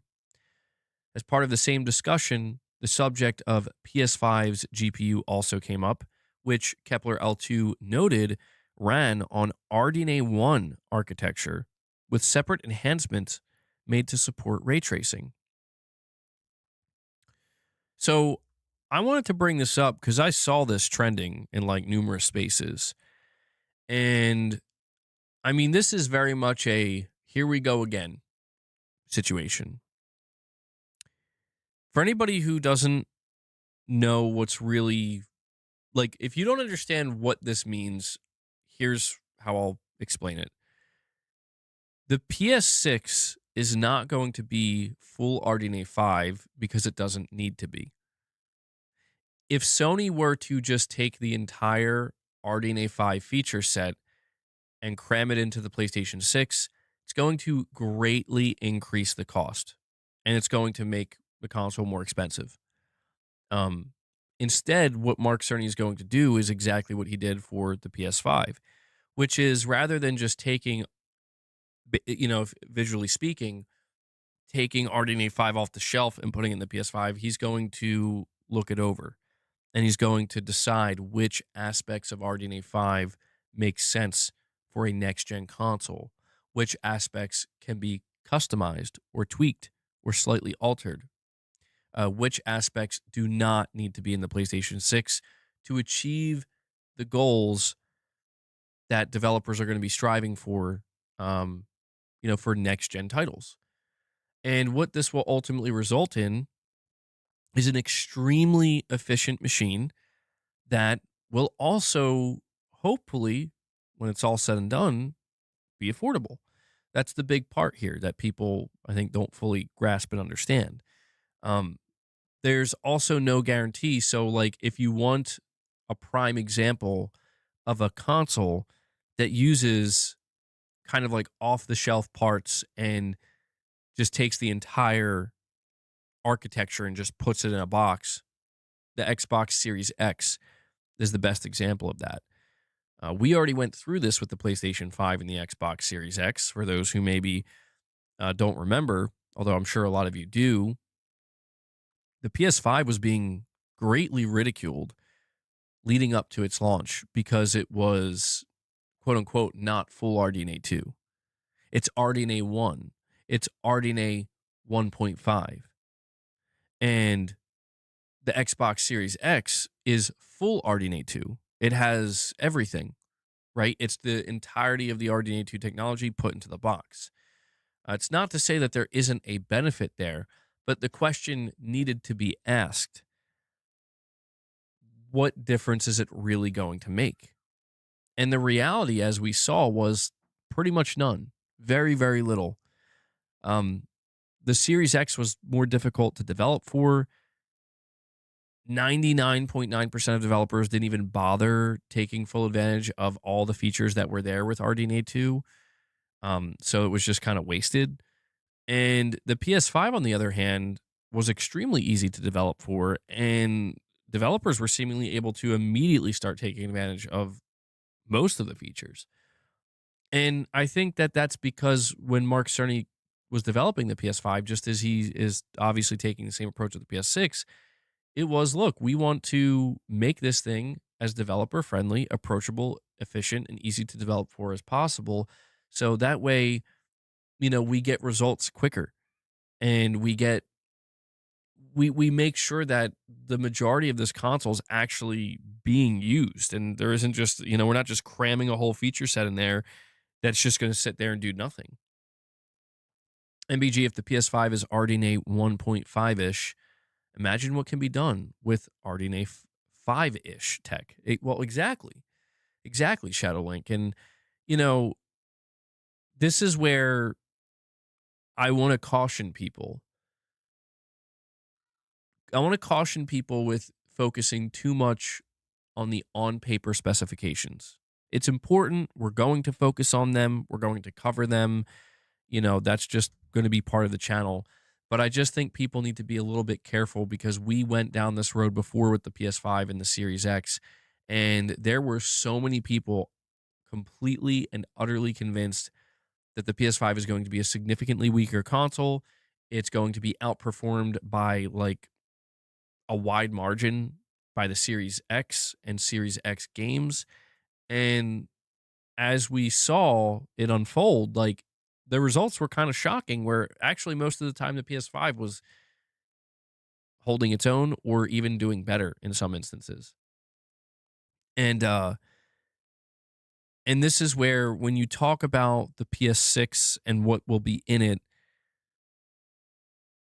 I think if you refer to that breakdown that Mark Cerny did, I think it was last year, he was talking with the head engineer of AMD, and they were listing all of the new features that are going to be there pretty much for the PS6. Like they didn't say PlayStation 6, but that's really what we're talking about. The PlayStation 6 and the PlayStation 6 handheld.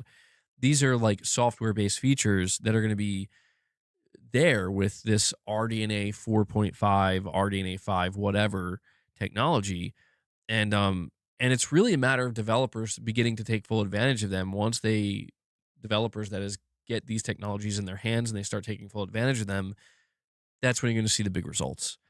And those results combine, those technologies combined with the singular focused efficiency that a console offers, the result should be quite significant. So I just wanted to cover this, um, you know, to make it known that people who I think are starting to like they read this and they're like, "Oh, that's bad." It's like, well, I don't. They said the same thing about the PS5, and Mark Cerny was like, "It's not bad. It's intentional," and you'll see that. Xbox runs Unreal 5 games better though. That's why Sony needed to make the Pro. I don't think that's why they needed to make the Pro. The Pro, I think, was for PSSR. And look, the Series X, for what it's worth, like it does have some advantages. Like it's not made up. It's true. It's like, yeah, they put a much bigger GPU in there and they put the full RDNA 2 feature set. I think that's part of the reason why it's so expensive now. But yeah, in some cases, when developers actually want to take advantage of it, depending on what engine they're using, yeah, they can get more out of it. And that's like good. Yeah, that's how it should be. But it's a matter of trade-offs. I think if Microsoft had known and if Xbox buyers had known that very few devs were going to give a single shit about these features and not even use them, but in the future, having that full feature set is actually going to cause the price to go up. You get what I'm saying? I think there's risks associated to a degree where if you want to go all in with something, there's potential pros and potential cons.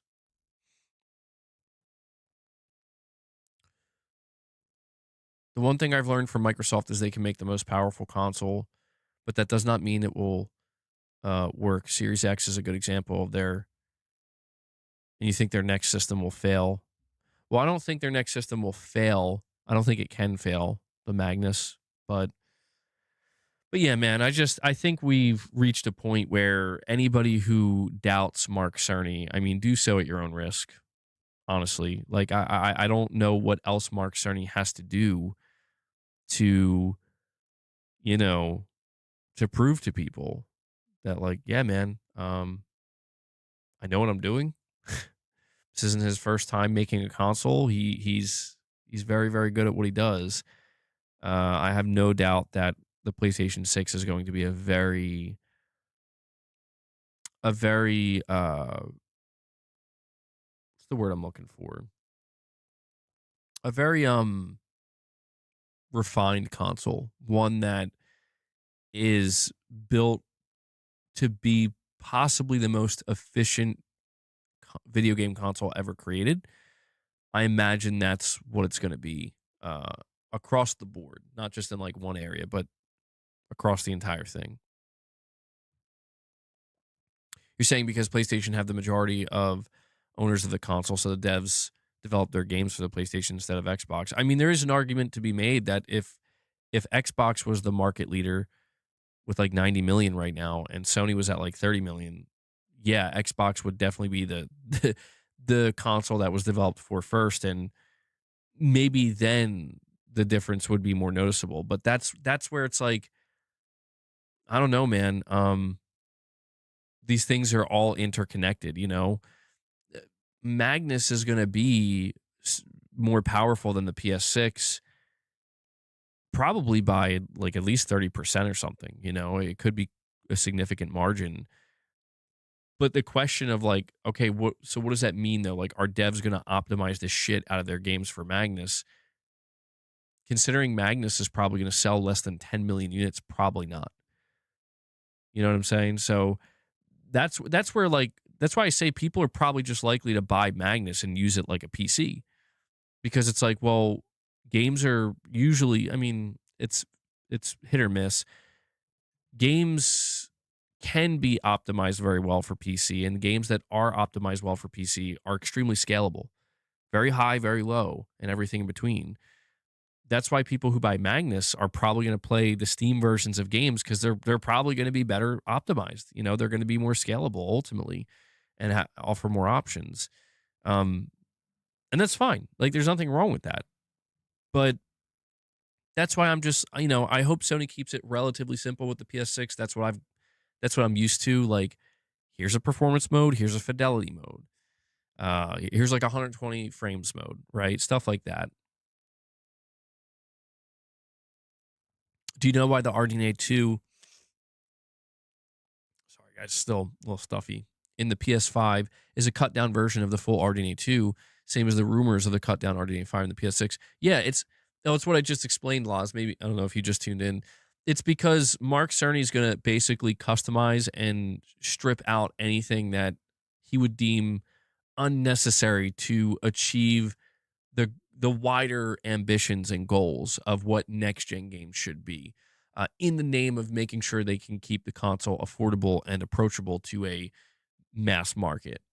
So, you know, I would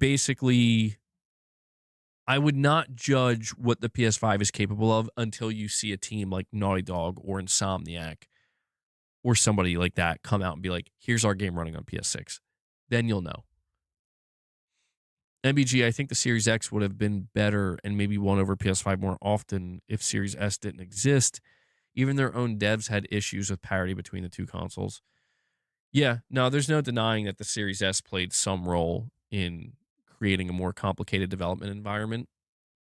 I think that's another reason why, sales trajectory aside, developers probably preferred the PS5, because it was just one console, you know, one console, streamlined dev environment.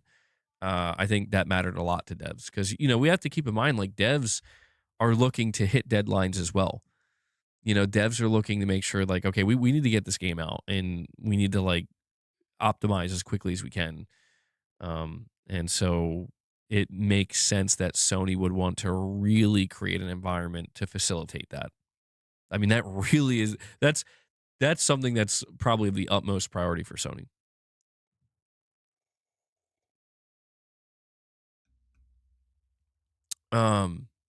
But we need to talk about another PlayStation 6 report here. This is the one that I say may have shocked people. It depends on who you ask.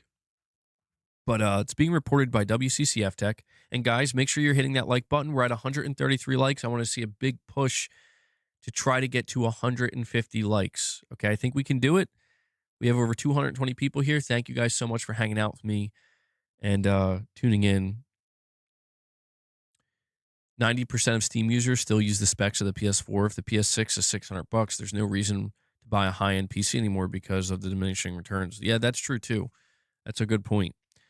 WCCF Tech reports, if you have been following tech news over the past few months, then you are well aware of how the widespread adoption of AI is causing many issues for consumers, with prices of components such as RAM and SSDs skyrocketing in a matter of days. These price increases and the limited availability of components for anything that is not supposed to be used in an AI data center is making things difficult even for console manufacturers. So much so that Sony is reportedly actively considering delaying its PlayStation 6 console. In a new report posted today on Bloomberg, according to people familiar with Sony's plans, Sony is now considering pushing back the debut of the PlayStation 6 to 2028 or even 2029. While this isn't the first time we've heard of a possible delay for the PlayStation 6 beyond the expected 2027 release window, the number of reports in the past few weeks suggests this is no longer a last case scenario, but now a concrete possibility. Things are not any easier for the manufacturers who managed to release their hardware before the chip crisis showed up. According to people familiar with the company's plans who spoke with Bloomberg, Nintendo was also contemplating raising the price of the Nintendo Switch 2 in 2026. Again, this isn't very surprising. Back in November, Nintendo's president revealed that the Nintendo Switch 2 price was expected to remain stable in the immediate future unless, quote, significant changes in external factors, such as a shift in tariff assumptions or other unexpected events, end quote. Still, this is an unfortunate turn of events that will eventually price many gamers out of the current gen systems. So, yeah, this is, again, I don't know that this is considered shocking to people, but I have to say the thing that kind of caught my attention here from Bloomberg in particular is that they're saying that they've been in contact. Like, they're not just saying this, right? They're not just saying, like, this is our best guess. We talked to an analyst. They're saying, basically, we've talked to somebody, like people inside of Sony who are, they need to remain anonymous, obviously. They're not supposed to be talking about this. But apparently, internally, Sony is actually considering the possibility of delaying the PS6 as far as 2029. That, to me, is that changes my view of things a little bit, because I've talked to you guys quite extensively about a potential PlayStation 6 delay. And the thing that I really kind of, I guess you could say, hung my hat on was this idea that Sony will not delay it for more than a year. There's no chance they would do that. I don't believe that, because these consoles are going to be manufactured, the APUs, I should say. The APUs are, they're getting manufactured mid next year. So if Sony waits until 2029, that means they would be sitting on APUs for 2 years, which is kind of nuts and unprecedented. But these are unprecedented times.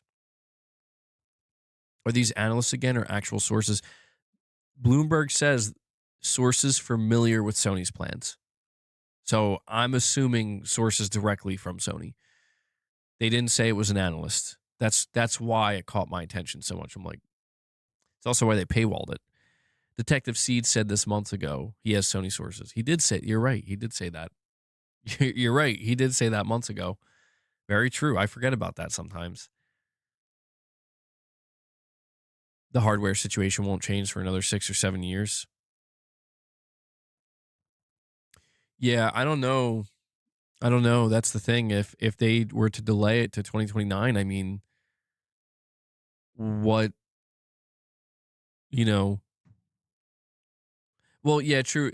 They said, quote, according to people familiar with the company's thinking. I guess technically that could mean sources outside of Sony, but it's like at that point, why would you even report on it?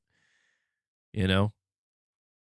So we do have to take it with a grain of salt. We do have to understand that these are publications also looking for clicks. So there's no, it would be kind of crazy if they, it would be kind of crazy if they were just like, yeah, we just asked some random dude and we're going to paywall this article now.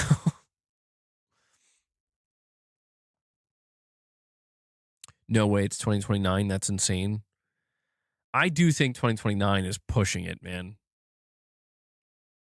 I think that's pushing it. But I could also understand the mentality behind it. The mentality of maybe things will be better by 2029. 2029 to me makes no sense. That means they'll have to break the console cycle with the PS7 as well. Many things are insane at the moment, and that's true. Yeah, a lot of things are kind of out of control right now and chaotic. So, I mean, I guess my takeaway by this point is like it's starting to seem like it's a 2027 launch is just not happening. I'm starting to lean more and more towards we're getting these reports on like a weekly basis, basically. Now for Microsoft, too. We just covered a report last week about how Microsoft is considering delaying it as well. And it's like, I don't know, man. The, the plans were for both of these consoles to come out in 2027, and now they both seem to be very unsure. The RAM crisis has Valve, sorry, panicking about the Steam console. Sony would be suicidal to release the PS6 at a much higher price anytime soon. Yeah. I mean, I've always talked about how Sony could take this approach of like MBG or anyone. MBG is the source. I'm somebody familiar with the company's plans. Yeah, Sony could always just launch it at a high price and just kind of anticipate a bad start to the gen and then try to pick it up later on. But it's like, that's very risky. Music Maker Man says, be interesting to see how the PS5 and PS5 Pro prices change over the next year or so, and maybe a compromise that Sony could bring the handheld out to kind of fill the gap between the PS6. Yeah, I mean, we've talked about that as well. Like what the handheld, what could change there, right? You think Sony needs to take the hit for a year and launch at $600? I think they would do that, but I think they will. I think that's what will make them delay it.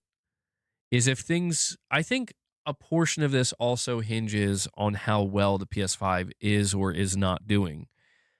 I think if we are going into like March, April, May 2027 and the PS5 is doing great, like it's still selling great, tons of support, GTA still moving like millions of consoles, I could see Sony basically being like, you know what, we can ride this out for another year at the minimum, and then give the PlayStation 6 and the whole situation that's going on with the components another year to breathe and see what changes, and just let the PS5 continue to coast and do what it's doing.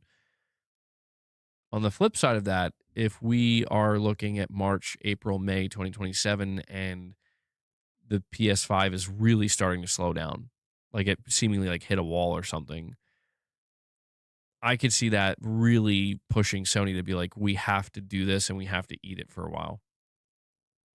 Like it's imperative we make the PlayStation 6 a success for the long-term health of the brand and the company. I could see that.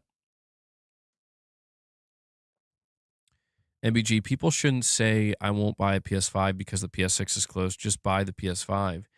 Not only will it continue to be supported for years even after the PS6, but the PS6 itself isn't coming anytime soon.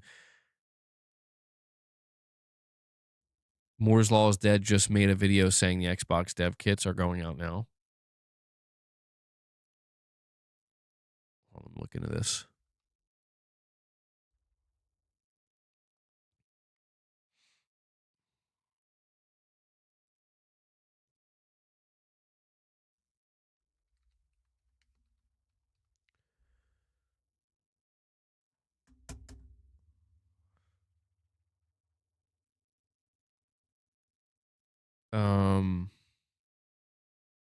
Xbox Magnus with AMD RDNA finalized.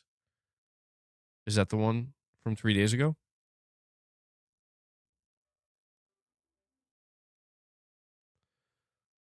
Let's see.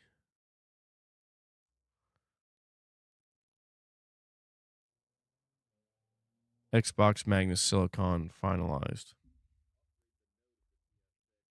It would just be too cost prohibitive. Sony is therefore stuck on 3 nanometer. They planned their handheld and their home console on 3 nanometer. That's where all the design work has gone. And if they were to delay the console and then decide they need to upgrade it to 2 nanometer, that would cost a ton of money. And I don't think, therefore, they can delay it with the confirmation that Xbox will be launching in 2027, or at least that's the plan as of now, according to AMD. But don't just take it from Lisa Su.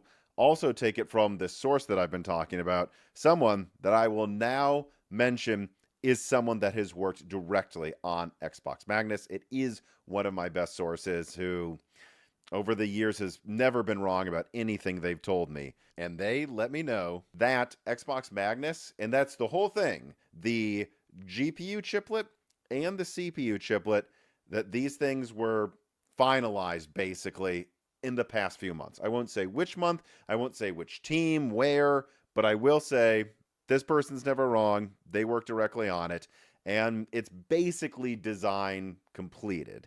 Now, what does that mean? Well, that means that it's not just like the blueprints are done or the idea of it is done or even just the rough schematics of the silicon are done. Everything, the wiring, the bumps, every little thing on this is done. To put it into car terms, it would be like if Ford was working on a new pickup truck and then they were no longer in the stage of drawing the concepts of it, nor modeling the parts, nor even mapping out where the screws would go. No, this would be like if all of it was done. Like they knew where every little wire, every little screw in that pickup truck was going to go, and they were ready to send it off to their suppliers to manufacture test units.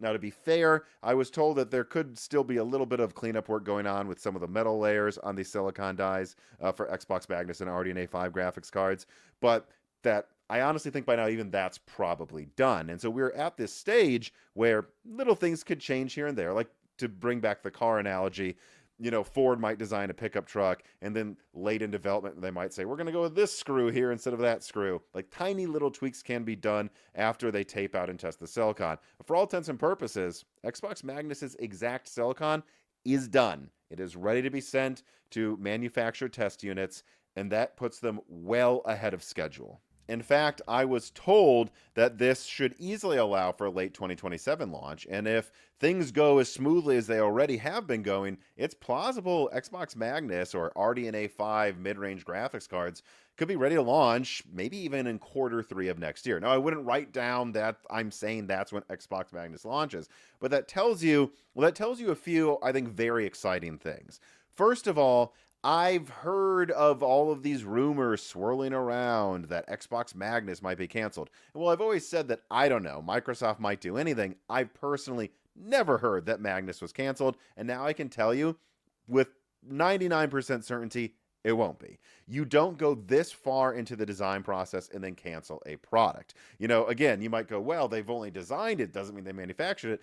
It's like, yes, but you have to understand the rough ideation phase and rough specs phase, that sort of thing isn't most of the cost. Most of the cost is having tons of engineers do all the micro work on where the wiring bumps, all of that interface is exactly going to go. If Microsoft has paid AMD and their partners they're working with to do all of this work, then it's done. They're definitely going to make Xbox Magnus. That's point one. Point two, from what I'm told, like I already mentioned, both of the dies are done. All right, that's pretty much the section. Yeah, that's the end of the section where he was talking about Magnus. So I just mumbled real bad there. That's true, Michael. That's true. So the big thing here that I need to point out, though, with what you said in the chat, Alex, is this doesn't mean dev kits. I mean, the assumption is that dev kits should be going out. I mean, you would assume in the next 6 months if it's ahead of schedule and everything's going along here. But in terms of release, though, that's kind of the big thing. I think Microsoft. So here's my theory. I don't think pricing is nearly as big of a deal for Microsoft as it is Sony. And I think because of that, Microsoft can afford to not care, I suppose, right? I think if they're ahead of schedule, and they're feeling good. Maybe they're feeling confident that Sony will delay the PS6. I could see them being like, yeah, we're launching Xbox Magnus November 2027. But that's just it, man, is the big thing about Magnus compared to the PS6 is this thing is going to be monstrously expensive compared to, you know, previous Xbox consoles. This console is not looking to reach a mass market. Every single Xbox console that has launched since it was created, the original Xbox, the 360, the One, the Series, they were all released with the intention of, we want to hit the mass market. We're trying to sell to tens of millions of customers, and then to eventually, not that it's ever happened, but try to hit that coveted 100 million. Magnus is not that. And so I think that works for and against Microsoft here. MRPD, you're saying you lost your membership already. Time flies, man. Well, yeah, guys, we're sitting at 10 members on the day. We're still going to try to push to hit that 25. We'll see if we can hit that goal before things wrap up today. And MRPD, we'll see if you get lucky, man. Maybe you will. I don't know. It's not, yeah. That's another thing. Magnus is not going to be subsidized. Previous Xboxes were. So I think this works for and against Microsoft. It works for them because it means if they're not worried about a higher price point deterring people from buying it because they don't really care how many units they sell, then it means they can launch it whenever it's ready. The downside, obviously, is, yeah, the vast majority of people are going to be priced out. The vast majority of people are not going to be buying Magnus. And you're going to see a lot of people excited at the announcement of Magnus and then be disgusted when they see the price. So I think that's a very different situation that Sony's in, where Sony absolutely under no circumstances can upset people with the price. If they upset people with the price, the PS6 is already fighting an uphill battle. 1,500 to 2,000 easily. Could you imagine if they came out and they're like, it's $2,000? Could you just imagine? That would be amazing. That would be so awesome, because it would just be so funny where they're just like, yeah, we don't care. Pay up. $2,000. I don't think it'll be that much. That's a bit extreme. Rich, no, I'm not ending my stream now. I haven't been live dude, I've been live for 2 hours, Rich. I've been live for 2 hours. I'm feeling weak and fragile, though. I've not got enough sustenance today. So Windows reported it won't be as expensive as everybody's saying, though. But what, I'm assuming you're saying Windows Central, but why? What reason did they give? Because there's no, like, I don't understand how they could say that when, like, dude, they released a handheld that's $1,000. Like, Microsoft's not looking to lose money on these machines, man. I mean, look, I'm not going to say it's going to be $2,000. Even I think that's too extreme, but they did not. Asus did.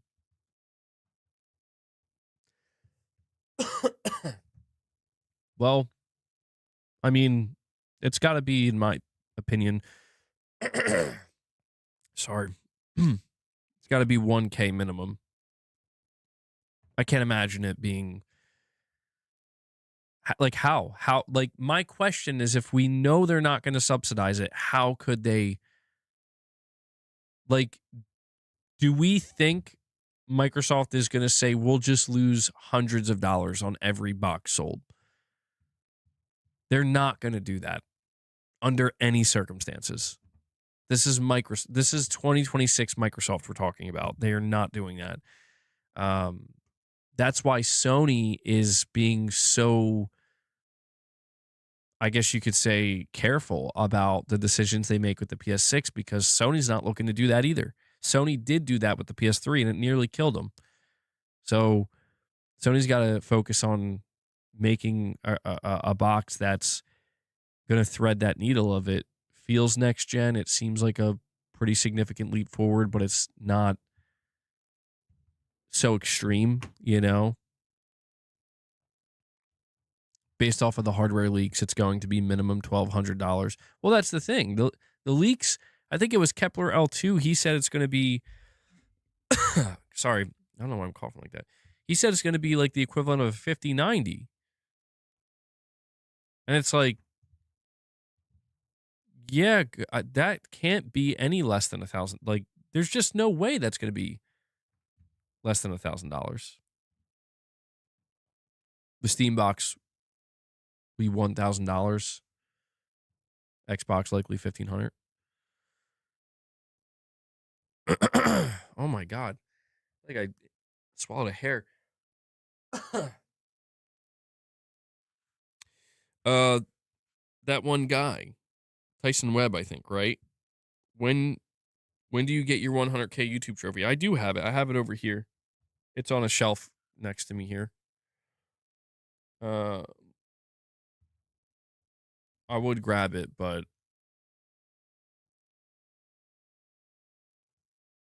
I'm feeling too lazy.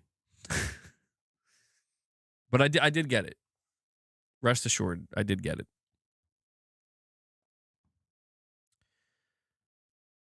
Paying for a GPU nowadays makes no sense.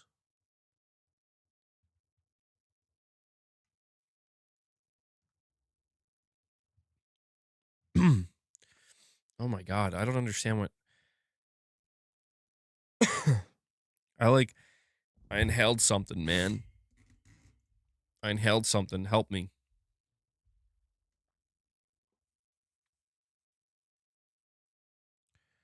They're always using the latest, highest end NVIDIA cards to make a point.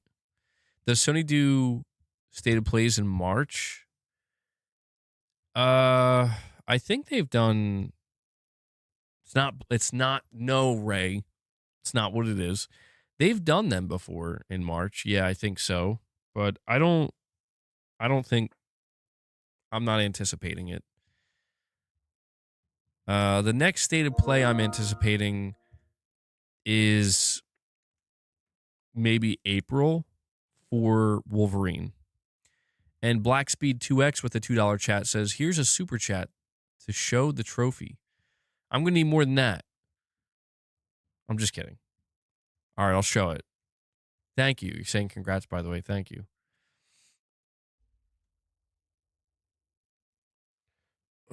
Making me get up and do stuff. Why you guys making me get up and do stuff, huh? No, I'm only acting like this because I did some very, very heavy lifting a little while ago. I had to move. It's a long story. I had to move like a sofa up the steps, and I was like, it was like powerlifting. I'm like, ah, I'm like tired. Oh, and Blackspeed 2X, he comes in, he's like, oh, I'm gonna sweeten the deal for you, buddy. Here's a member gift. Thank you so much, man. Thank you. Appreciate it. Oh, a member gift? Okay. Thank you for that, man. He opened up a single. That brings us to 11. Yeah, guys, keep in mind, you could always drop a single member gift. They do help. They really do help. Let me get it real quick. Hold on.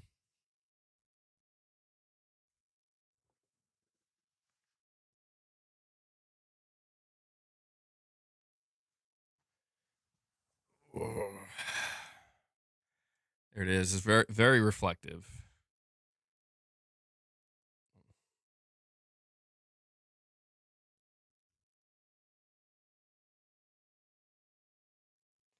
go. Woo! Yeah, thank you guys so much. Hitting 100,000 subscribers on YouTube is crazy, man. I still remember when I just started the channel and I was like, all right, I got to hit 10 and then 100. So thank you all so much for helping me achieve the dream. And Michael Werneth with a $2 super chat, he says, here's another super chat for your troubles. Thank you, Michael. Thank you. Yeah, I was stuck on 99K for years. Now I'm going to be stuck at 101K for years. The nature of streaming on YouTube, bro, let me tell you. Thank you for the super chat, Michael. Another super chat to kiss the trophy. We're going to listen, you want me to kiss it?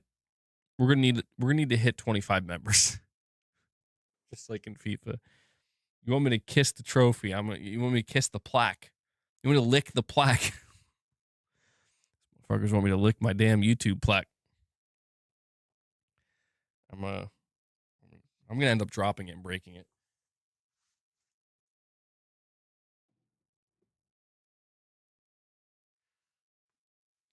Oh God. Oh God. Oh. Oh, look away. Look away. Dude, I am so sore. I worked out yesterday and then I did some heavy ass lifting this morning and I'm like, oh no. Do you have any doubt that the PS6 will be amazing? No, oh, there we go.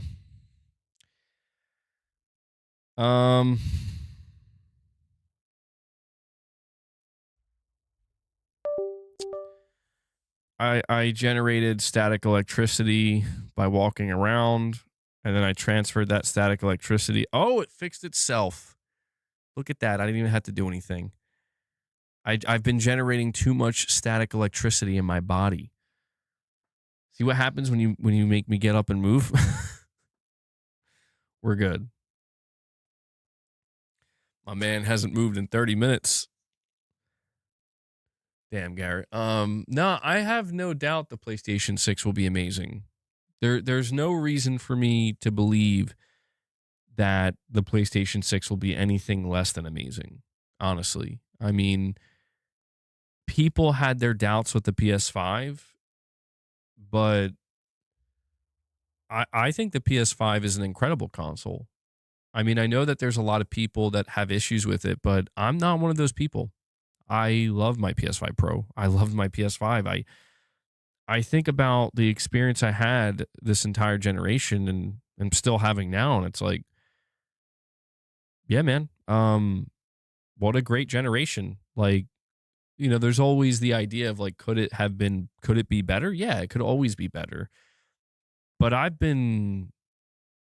really like the way Sony handled most of this generation. Not every single aspect, but most of it. And you know, I feel like walking away from that state of play, seeing the amount of games that we're getting just from that show alone that are coming this year, knowing that we still have yet to see more Wolverine, Saros is right around the corner. These are just some of the first party titles, but even all the third party games coming out, man, like I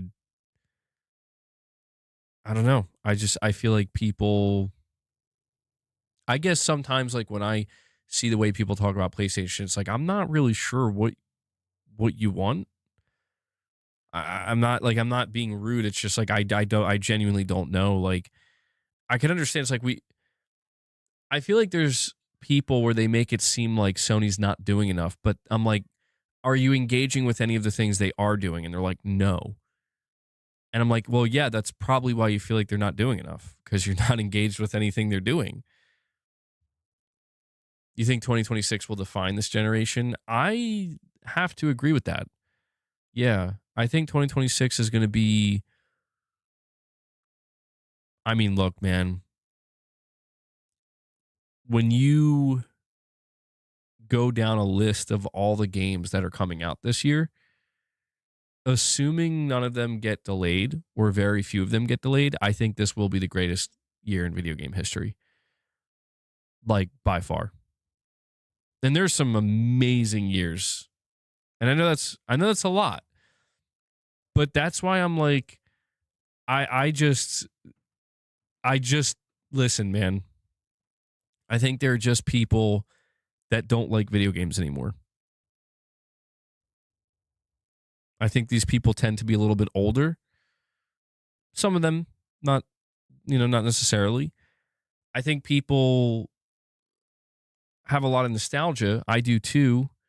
I think we look back at the games we played in previous years and previous generations, and I think a lot of them still hold up. Absolutely. I think a lot of them can still be played today and still feel just as great. But I just think that there are some people that are lying to themselves, where they need to believe that gaming is bad now. So that way they can justify them not playing games and not really being excited about games and not caring about games. And that's why one of the things I said after that state of play was, I'm not sure how you could watch that show and like, I don't think you could watch that state of play and actually call yourself a gamer if you walked away saying, I didn't see anything I liked. Because I'm like, there was a little bit of everything there, pretty much. And so, yeah, man, I think that I think 2026 is going to be I think it's going to be a generation defining year, and I think it's going to be one of these years that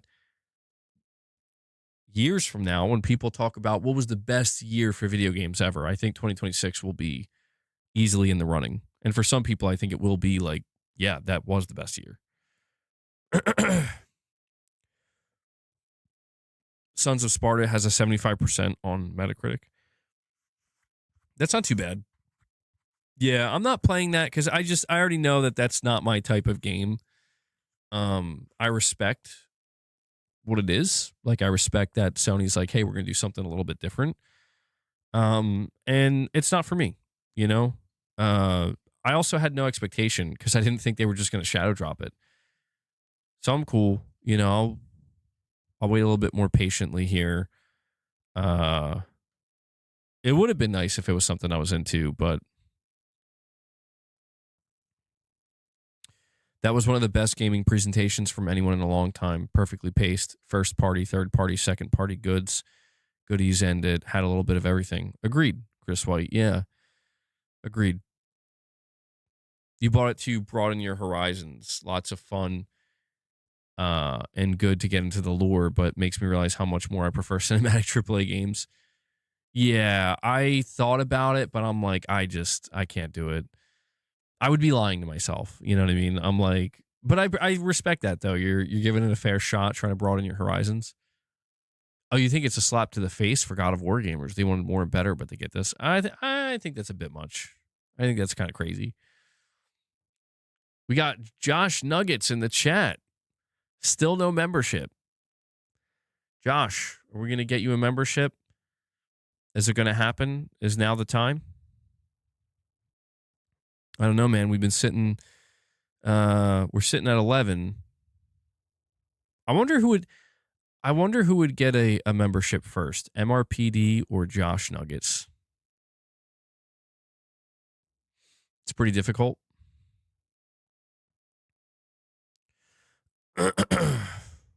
Wolverine, Saros, Phantom Blade Zero, Kana, Neo 3, Sons of Sparta, all PS5 console exclusives, and GTA won't be at PC at launch.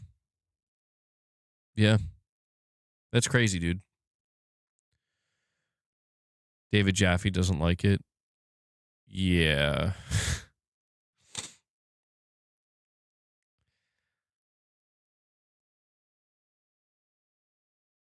He's Josh No Nuggets without a membership.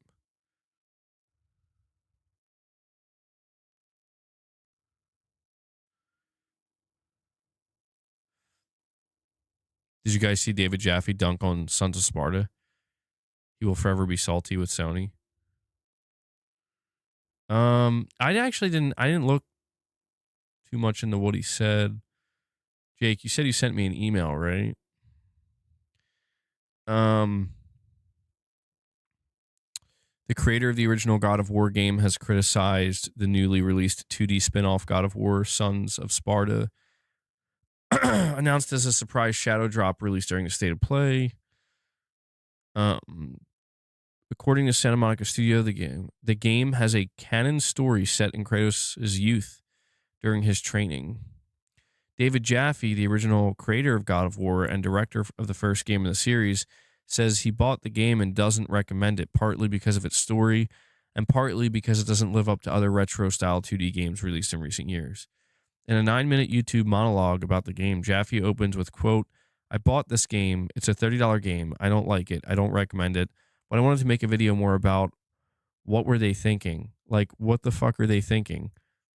Claiming he was told by a former Santa Monica member that the developer is more driven by story than gameplay these days, Jaffee claims Sons of Sparta suffers from focusing too much on the plot. What I played, which was only about a half hour of it, and I'll never go back to it, it's just like, get over yourselves, man. It's like they just kept stopping over and over and having the characters just talk and talk and talk, and the voice acting is not very good. He added, "I want you to think about the choice this team had and Sony Santa Monica had. The idea of saying, hey, we want a 2.5D Metroidvania God of War game. Most gamers, core gamers would say, oh my God, yes, please. The idea of that, it's like, and we don't want it to be the Kratos that you know and love from either 2018's God of War or the Greek trilogy God of War. Fuck it. That character is boring. Nobody likes that Kratos that we built billions of dollars, a $1 billion franchise on. Let's make him just some generic fucking kid. Like we're watching fucking WB Kids TV show or something. It makes no fucking sense. Oh my, yep, that's Jaffee, all right. Like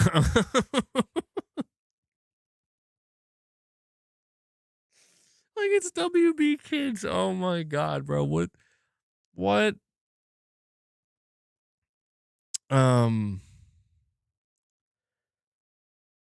He's arguing that fans would have rather played a game more like the 2019 Metroidvania title Blasphemous, something extremely violent and bloody with the tone of the early God of War games. Jaffee also argued that putting the story to the side, the overall game is just less impressive than other 2D games in recent years.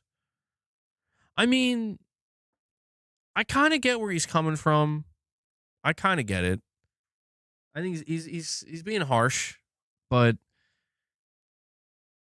I guess there's just this idea of like, it is the God of War we know. It is the Kratos we know, just in like a 2D environment, you know? Being like super hyper violent. So I get that, but I don't know, man. Like, I don't think it's that serious. Let me see. I haven't been around for a while. What did you think of the State of Play RE9 trailer? Oh, dude, it looked incredible. Like, I feel like that trailer was Capcom's way of saying, like, this game's a lot bigger than we let on. That was my takeaway from the last Resident Evil 9 trailer, is that, oh yeah, there's a lot more here. We've been hiding it from you, and we're still hiding more.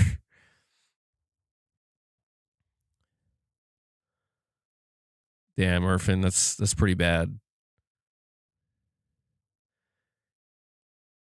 He just wants his ADHD, blind, inconsequential Kratos that seeks revenge upon the gods. Very simple, flat plot. A 73 on meta isn't too bad written. I mean, for a game of this scope and scale, I mean, I think it's fine. I think it pretty much says like, yeah, it's an okay, it's a good to decent game, but I can't judge it myself. I haven't played it. He has shown he doesn't know the lore of his own franchise. Losing weight. Does it look like I'm losing weight? I shaved. That tends to make me look a lot thinner in the face. I don't know. I haven't weighed myself. I don't think I'm losing much weight. If I've lost any weight, I've lost water weight and I've lost a little bit of muscle because I've been sick for like 2.5 weeks and I've not been working out. I stopped taking creatine and I shaved. So yeah, that's probably why I'm looking so thin. But give me a couple weeks. Give me a couple weeks to get back to my training regimen, back to my normal diet and protein consumption and some creatine, and we'll see. We'll see where we're at. You remember my beer belly from when I was a soldier? You lost 35 pounds from dropping a medication you were on for decades. That's crazy. Yeah.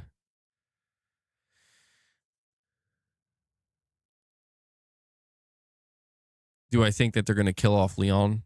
Leon? In this one with him being infected? I do think they will. Yeah.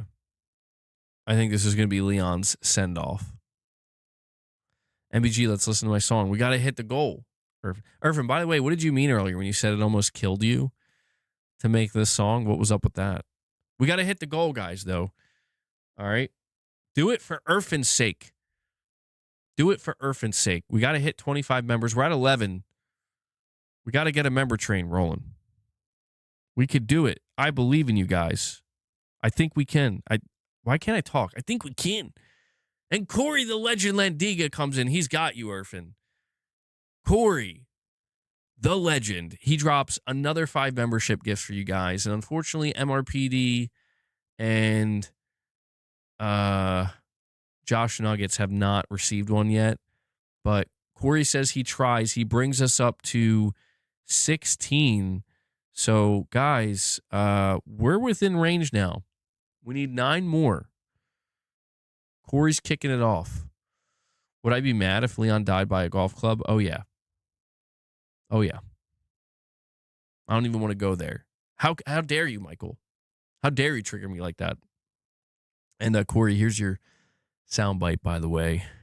Simply put, it's the most powerful console we've ever built. Damn right. Sony, most powerful console in the world. Okay? What do you know about Sony? MBG, I haven't played it for years, and I was struggling, but I got after trying 12 times. Is it a cover song that you made, or is it like something original you did? The last one I played was something like more original, right? Would God of War be as big today if Kratos stays angry and rages over gods all the time? I don't think so. I don't think so. No. I'm just being honest. It's a cover. Oh, okay. Wait, what song? I got to know what song now. Last question from me. How good are MGS4 and Peace Walker compared to MGS1? I missed out on that gen of gaming. So those are 2 games I'd never gotten to play. So the Collection Volume 2 is my first time. I mean, they're amazing, dude. They're amazing. MGS4 is one of my favorite games of all time. Compared to MGS1, I think both are vast improvements. I mean, the story, that's subjective. A lot of people say the story of MGS4 is not as good. I argue it's some of the greatest fan service you'll ever get. The story of Peace Walker is pretty good. The gameplay in both, though, is incredible. Truly. Like, they're both really good. Wait, Rich, why are you saying do not play Irfin's song? He says he can't spoil what it is. Which do I like more, Portable Ops or Peace Walker? I mean, I like Peace Walker more. Peace Walker is basically like, what if Kojima was like, what if I made Metal Gear Solid, but it was Monster Hunter? And I'm like, hell yeah. He's rude. He's not rude. Fan service, where do I sign up? Oh, God, my muscles, they hurt so bad.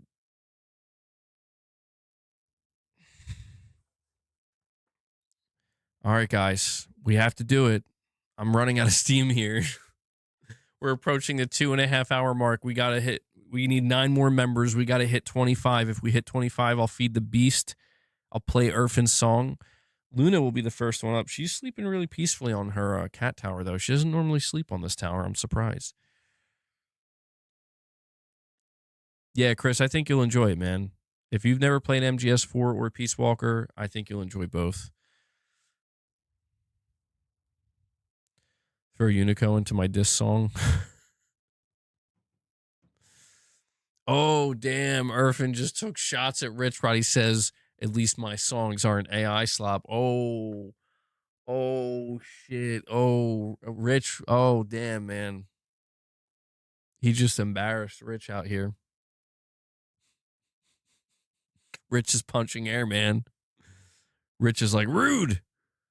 Very rude. Extremely rude. Especially in a smooth. Oh, yeah, dude. Absolutely. Yeah, the craziest thing with Peace Walker is it's a PSP game, so it's come a long way. It's gonna be a 4K 60 FPS.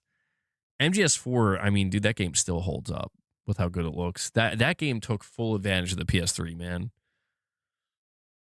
Do I think I'll get an additional 9 member gifts? I think I will.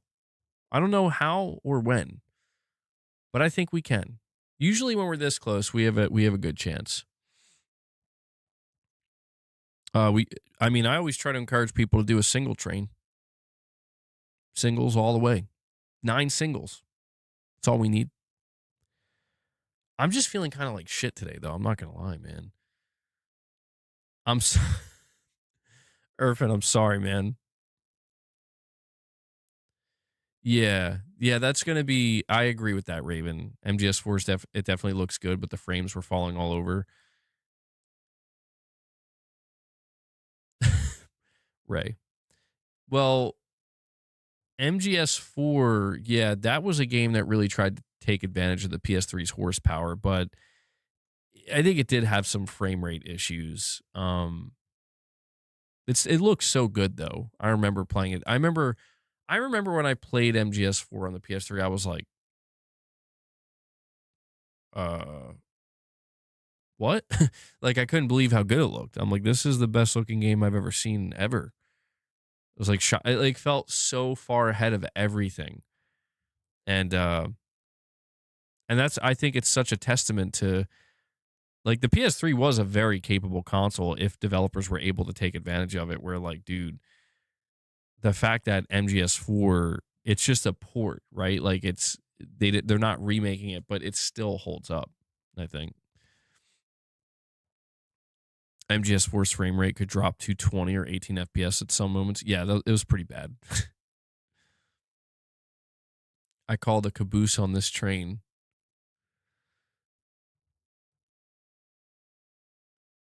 Yeah, I think the question now is, so the Metal Gear Solid Collection Volume 2 is done. The question is if there's going to be a Volume 3 and what that looks like and what the next remake is. So I think it's safe to say MGS4 is not the next remake. I'm thinking Metal Gear Solid 1 is going to be the next remake. I think it's going to be a while from now, but yeah. Listen, man, I still can't believe, like I saw another headline today and it was like Metal Gear Solid 4 won't have multiplayer, but Peace Walker will retain its multiplayer. And I'm like, I don't know. I'm at a loss, bro. I'm sorry. I know I can't stop complaining about it, but I'm just at a loss because it's like, Konami, why? Like, why did you actively choose to keep that multiplayer but not the other one? Why? Like, why not both? I don't understand, man. I want to believe that. I mean, if I'm in full cope mode, you're saying, do you think it's because Konami's making a standalone MGS online game? If I'm in cope mode, yes, I want to believe that.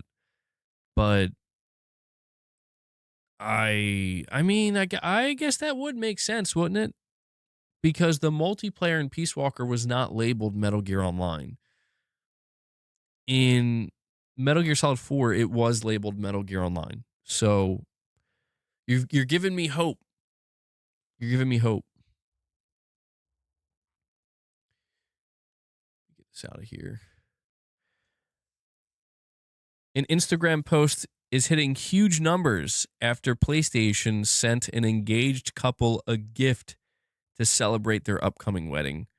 After inviting Sony to their special day, the company responded by sending them a handwritten card alongside vouchers for several PS5 games. In the video, an envelope is opened to reveal a card from PlayStation featuring a message written in hand. It says, "Aiden and Christian, congratulations on your marriage." Inside the card are free PS5 titles, including Spider-Man 2, Horizon Call of the Mountain, and a Fortnite bundle, and what we believe to be NBA 2K26. There appears to be more, but the video cuts off before it's shown. The Instagram reel went viral with over 1 million views and nearly 60,000 likes. Like, damn, bro. That's how you know Sony's the GOAT. That's how you know PlayStation's the GOAT, man. When you invite them to your wedding and you're like, we'll show up. Congratulations. Here's a bunch of free games.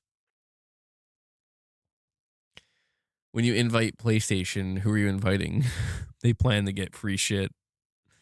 I think it's just cool that they actually responded, you know?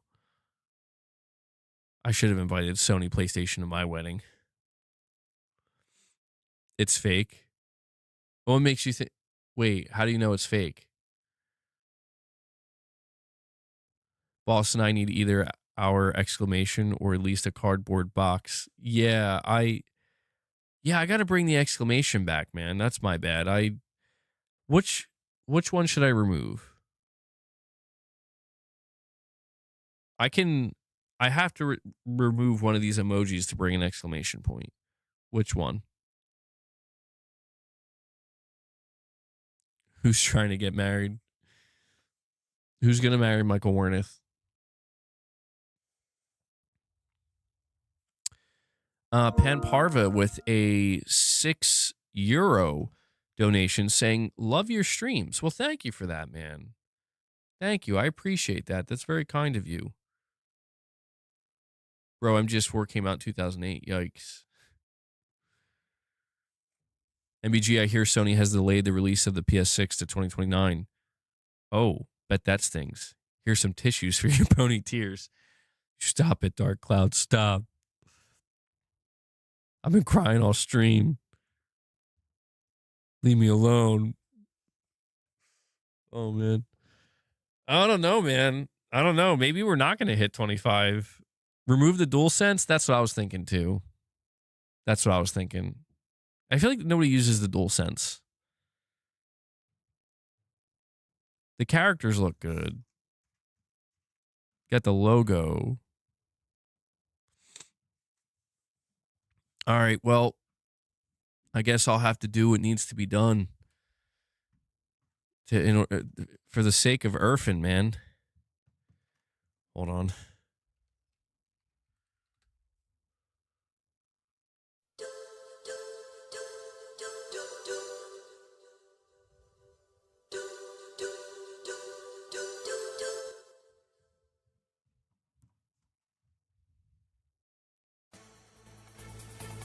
All right, the pressure's on now, guys. Then Corey, bro, as soon as I went to go do that, Corey was like, you know what? I'm going to just do it myself. Corey, the legend Landiga. We know why he does it. Well, now because of that, we're going to increase it to 50. Irfan, you want me to play your song? We're going to have to hit 50. I'm just kidding. Although I will, hold on. I will let this play while we feed the beast, though. Luna's first up. Corey, thank you so much, man. Holy shit. I mean, bro, where did you drop, shit, man, I think you dropped like 20 gifts today. Irfan's like, ain't no way. There's a reason why we call him the legend. Thank you for that, Corey. I really do appreciate it. Let's give Luna some of her treats. Ready?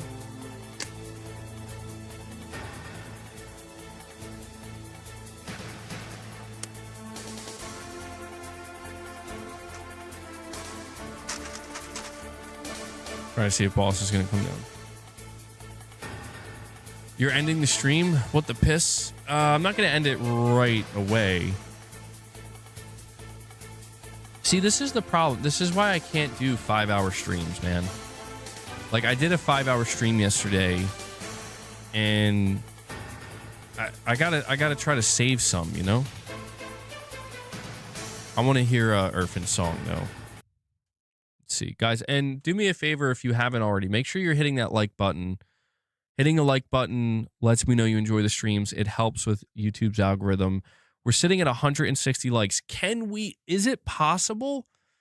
I don't know. We have 175 people here. If everybody who hasn't liked the stream all at once likes the stream, can we hit 200? Can we hit 200 likes? I don't know if it's possible. We can try. All right. Let's see what song this is. Again, Irfin, I do have to let you know I may have to cut it out. You said it's a cover song. The last cover you did, it did get picked up by YouTube, and it probably will happen again. So let's see.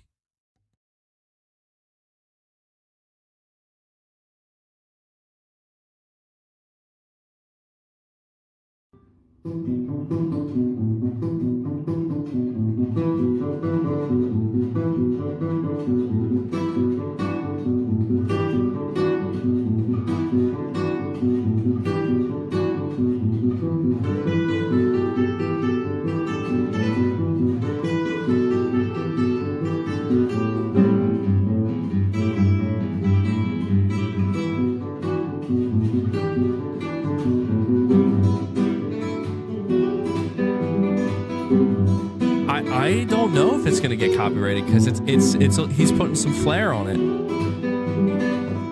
Yeah, probably copyright.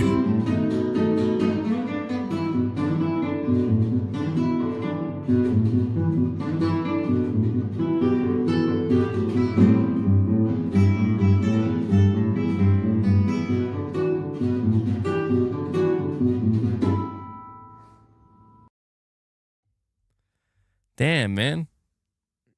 We got some Billie Jean up in here. Yeah, that was that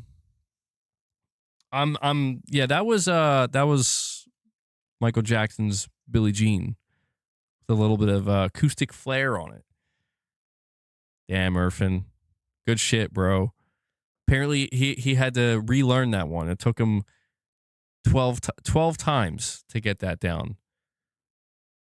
It was good. That was good, man. Very good. I'm not sure if that'll get copyrighted or not because that was only a minute long and it was acoustic.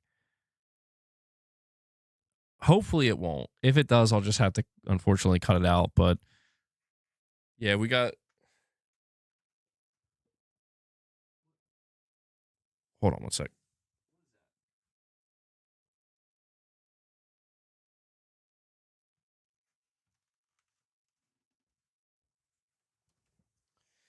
I don't think MJ will care. His estate will care. We got to get Boss down here though. He's not a Boss.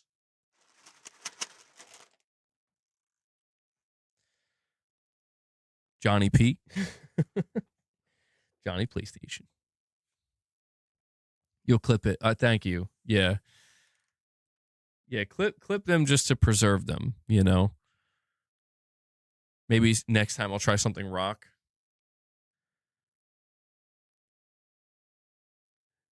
Yeah, I mean, do some Tool. I'm just kidding. You don't have to do Tool. You don't have to do Tool. Is Boss coming? Sorry, Corey. I'm trying to get Boss in here for you. He was here earlier begging.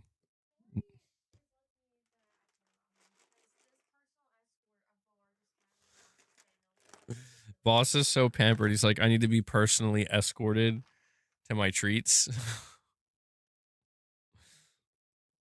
Here you go, man. Corey got you today. He's got you, man. MBG PS5 in 2026 will be unmatched while screaming. I agree. I agree, man. I don't... Try to move my mic so you can see him better. Sony will announce 100 million PS5 shipped this year before Wolverine and GTA drop. Is that a fair assessment or a fair assessment? Yes. I think so. I think it is highly dependent on if they do sales, though. Like, I don't know, though. Like, there's so many games coming out between now and then. I imagine, like, people are still going out now and buying PS5s for games like Resident Evil, even games like Crimson Desert. Maybe some people are buying them for Saros. But I think that's fair. I think it's safe to say they're past 93 million sold. So they would need, yeah, I think they definitely can, dude. Yeah, people are buying PS5s right now in preparation for GTA 6. So I think they could definitely hit 100 million sold by at least like September. The PS5 beat the Switch 2 in sales last holiday. Yeah, that's kind of crazy. That is kind of crazy when you think about it. More Chinese people are getting into it too, with the emphasis on the Chinese market. 100 million shipped would equal around 90 million sold, give or take.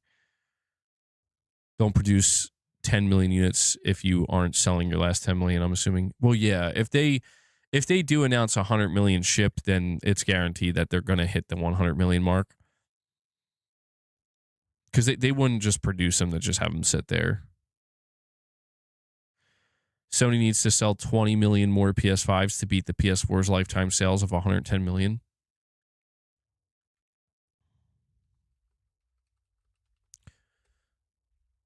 So the PS4's lifetime sales are actually 117.2 million. So it's going to have to be more than that. Listen, if this generation gets extended in the way that everybody seems to be predicting it is, where it's like, you know, PS6 delayed, so on and so forth. PS5 will be relevant for a few more years, even if it's just another year. I think the PS5 has a really, really strong chance of catching the PS4 and maybe surpassing it, especially if Sony drops the price or does aggressive sales at certain points. But I think they can do it. I think that there's some really compelling software coming out this year and certainly in 2027. I think it's possible. You think GTA alone will sell 20 million units? Yeah.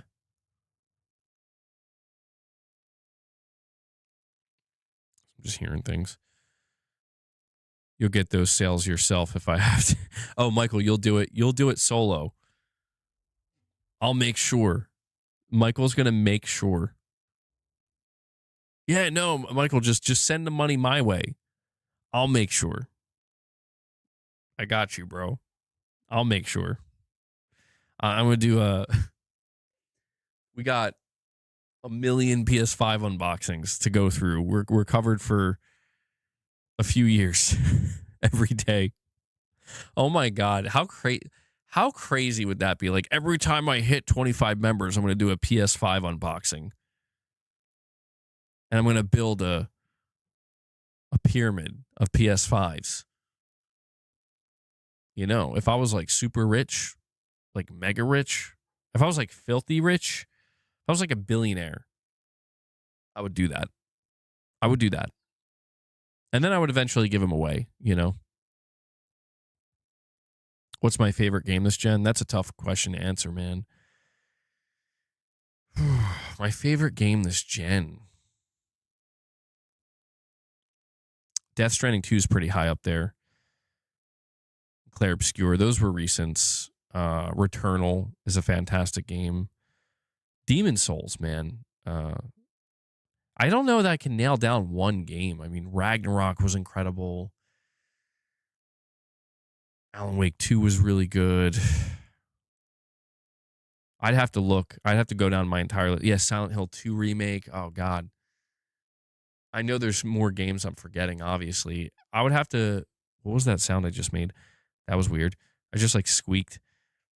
I would have to run down the entire list of games that I played this generation, and I'd have to keep, like, condensing the list And man, that'd be so difficult. I'll probably do something like that at the end of the generation. That's going to be challenging. That's really going to be challenging. You know what I would be shocked by, though?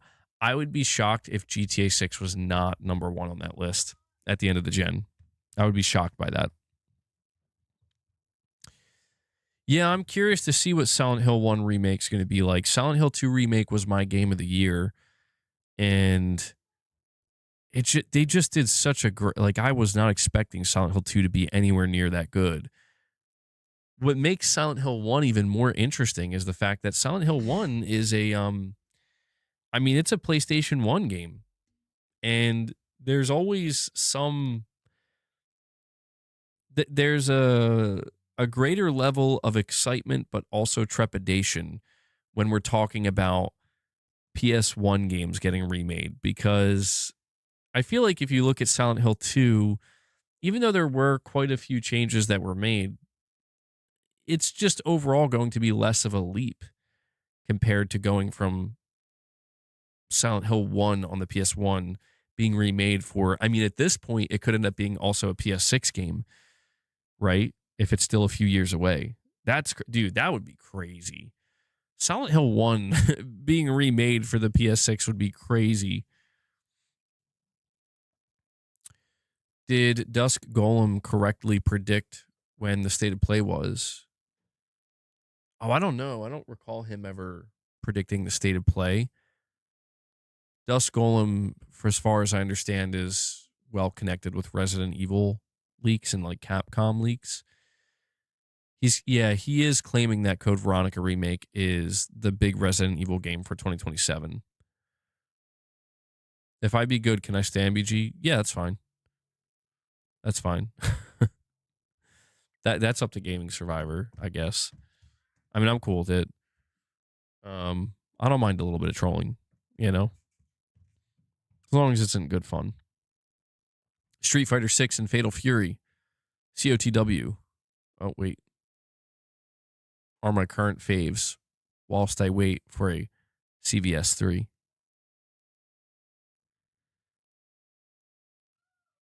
(2024 to 2027). It's 3 years. It should drop next year. I guess it depends on how much development progress they made. Or not made, but like when it started development and where they are now. Because I think some people were under the impression, I mean, can't blame them, when Silent Hill 1 Remake was announced, it was kind of just like a stinger trailer, you know, like a teaser trailer, actually. I don't know why I call it a stinger. It's a teaser trailer. And it kind of gave that vibe, like, yeah, it's in very early development. Like, we just started. But I actually do believe it was Dusk Golem. He was the one who said, because I think he leaked some stuff with Konami, or at the very least Silent Hill. I think he said it was in development for like 3 years already. So it might be ready to go a lot sooner than we think. The PS5 sold 11,130 units between February 2nd and 8th in Japan. What am I playing now till Resident Evil 9? I am playing Resident Evil 4. I'm struggling because as each day goes by, I'm like, you ain't platinuming this before RE9 comes out. And it's like hurting me because I'm like, well, then what's even the point? See, this is where I have really bad OCD, and I'm not a normal person, as you guys know. My whole thing is like, I am playing Resident Evil 4 not just for fun. Playing video games just for fun? What are you, crazy? I already beat Resident Evil 4 Remake. So I had like 36 hours in it. And I was looking over the trophies, and I have like 30% of the trophies. The vast majority of them I didn't unlock. And I'm like, damn, I really just beat this game like one time and just kind of walked away from it. And I'm like, I could have swore I played it twice, but I don't know. I was looking at my save file. It was like 2 playthroughs. I'm like, oh, okay. I guess that makes sense. But now I'm like, all right, yeah, I want to platinum it. because that's the justification for me to replay it, to go back and complete it and finish everything, that I missed. But as I'm playing through it, I'm kind of forgetting like how long of a game it is, which isn't a bad thing, but also the trophies, there's so many, multiple playthroughs. I'm just starting to kind of, I think, come to terms with unless I like crunch it, unless I go crazy, which I don't know if I'm up to that. I don't think I'm going to be able to platinum it before Resident Evil 9 comes out. And the thing is, the moment Resident Evil 9 comes out, everything gets pushed to the side. The thing is, though, I went to go pre-order my physical copy of Resident Evil 9 from Amazon, and it's like, we'll give you a date. Like, we'll email you with a date. And I'm like, guys, you're not going to do what I think you're going to do to me, right? Like, you're not going to email me like 2 days before the game comes out and be like, yeah, it's coming. It'll be there like March 12th or something. Because I don't need this stress, okay? I don't need this. Pre-order at a local store and pick it up. I mean, I'm prepared to just the day it comes out, I'm going to go out and just go to multiple stores and be like, you guys got Resident Evil 9? Surely, it shouldn't be that hard, right? Go to my local Walmart, should be there. If not, local GameStop. Is GameStop even around anymore? Best Buy? I mean, come on. I don't need this. It shouldn't be this hard to support physical games, bro. MBG, you're right. You're not normal. You're extra normal. Thank you, Shadowlink. Thank you, man. You really know how to make my heart feel good. If you had a P.O. box, I'd get it there day one. Wait, Michael, how?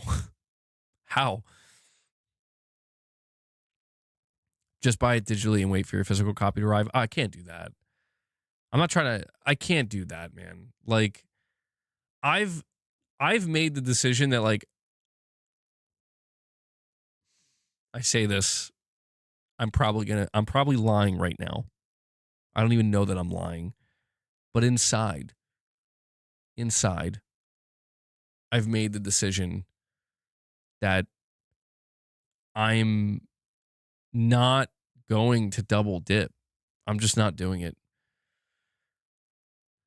Let me see. You're asking me to read your message. Let me see if I can find it.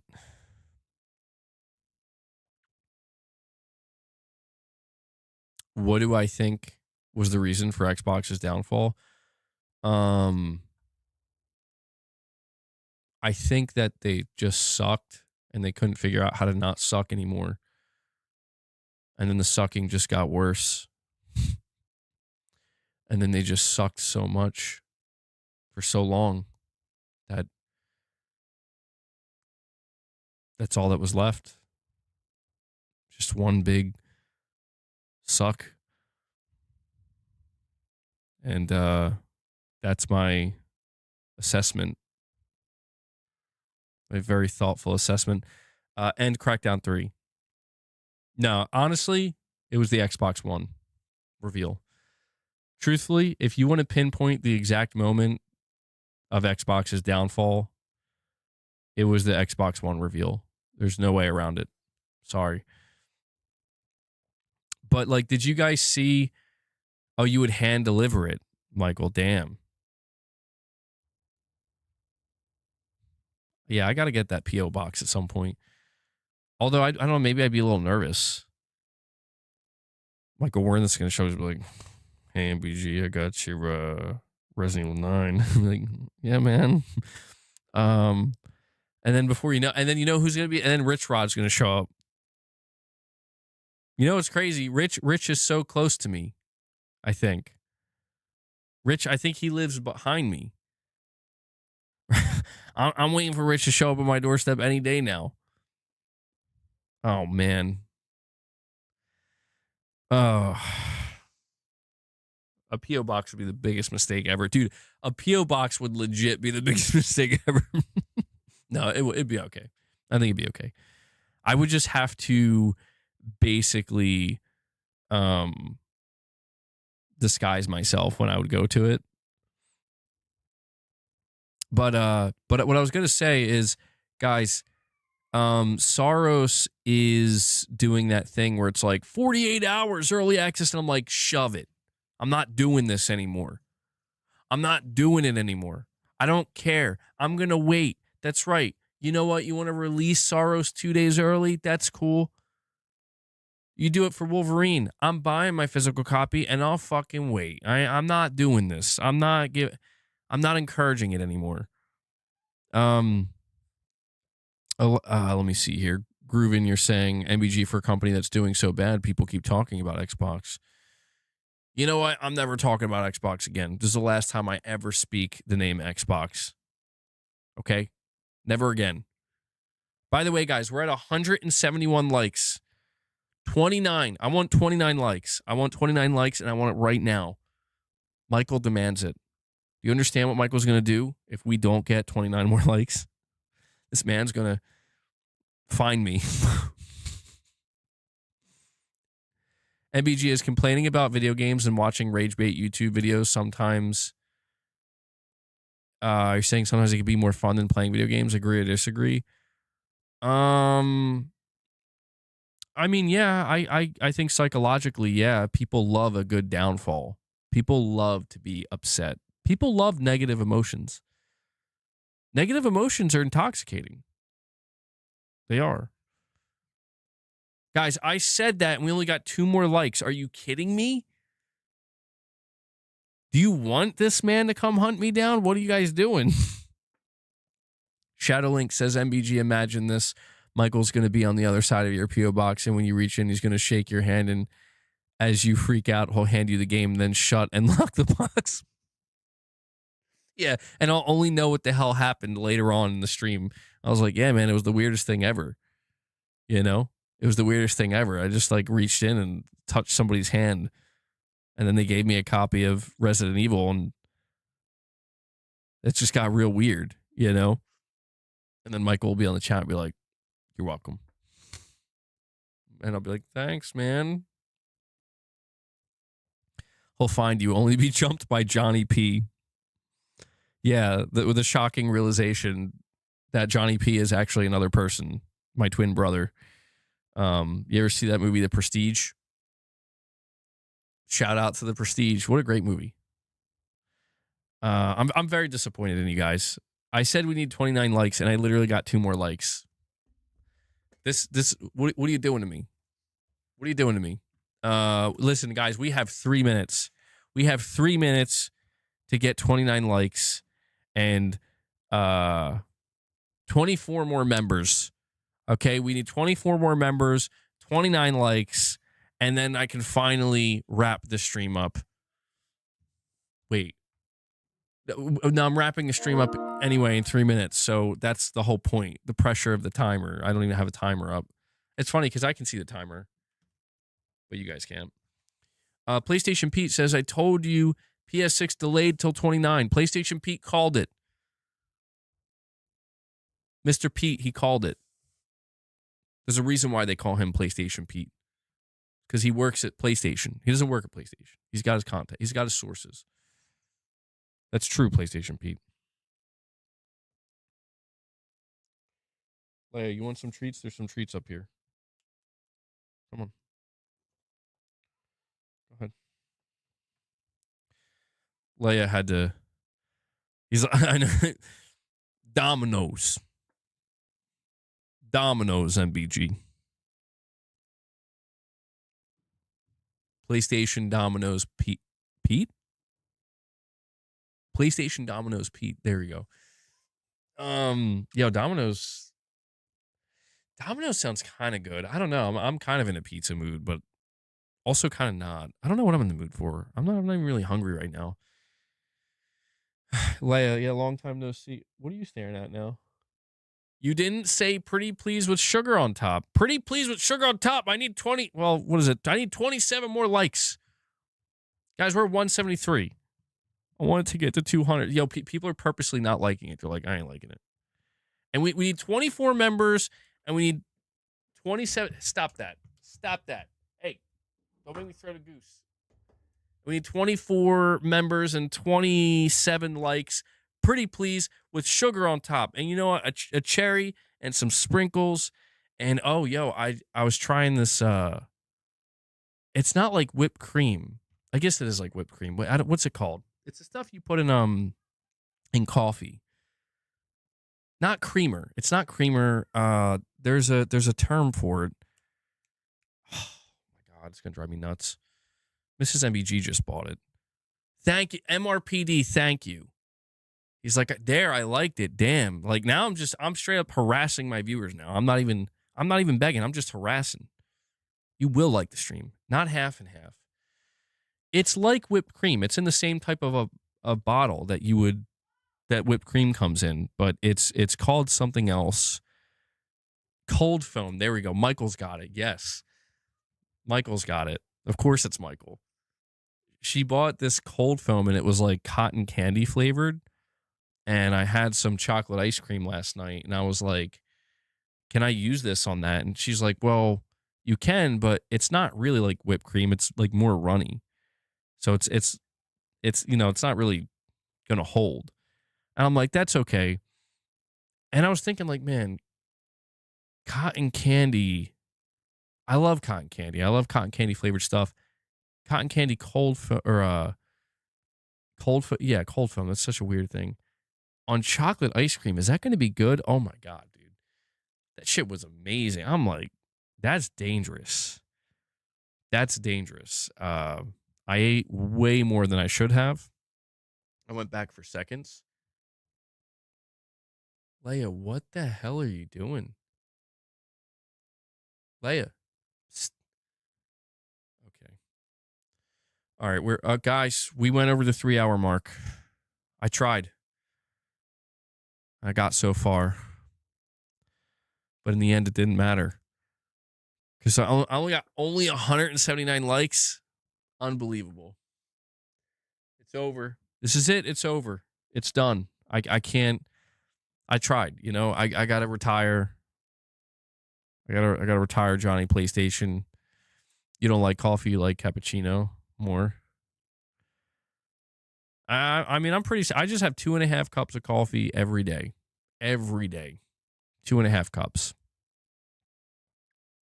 Support your local mom and pop pizza shops. I do. Trust me, Raven, I do. I have so many pizza places around me. It's not even funny. It's unsettling. It's disturbing. I'm used to it though. Where I live, there's basically like a pizza. There's like at least 2 pizza places per block. It's crazy. So I'm always buying pizza from different places, and some are much better than others. But then at some of these places, I get wings, I get steak sandwiches, I get different stuff. And, it depends on, I guess, what I'm in the mood for. But, yeah, they're everywhere, man. The Sega Dreamcast sold 9 million worldwide. It only sold 9 million? If the Xbox is $800, it'll sell maybe 10 million units and be the last console. I don't think the next Xbox is selling 10 million units. I think that's too high. Hence why there's no more Sega. People love the Dreamcast, though. Yeah. People felt like the Dreamcast didn't get a fair shake. What was it that killed the Dreamcast? Was it Sony? Did Sony kill the Dreamcast? Was it PlayStation's fault?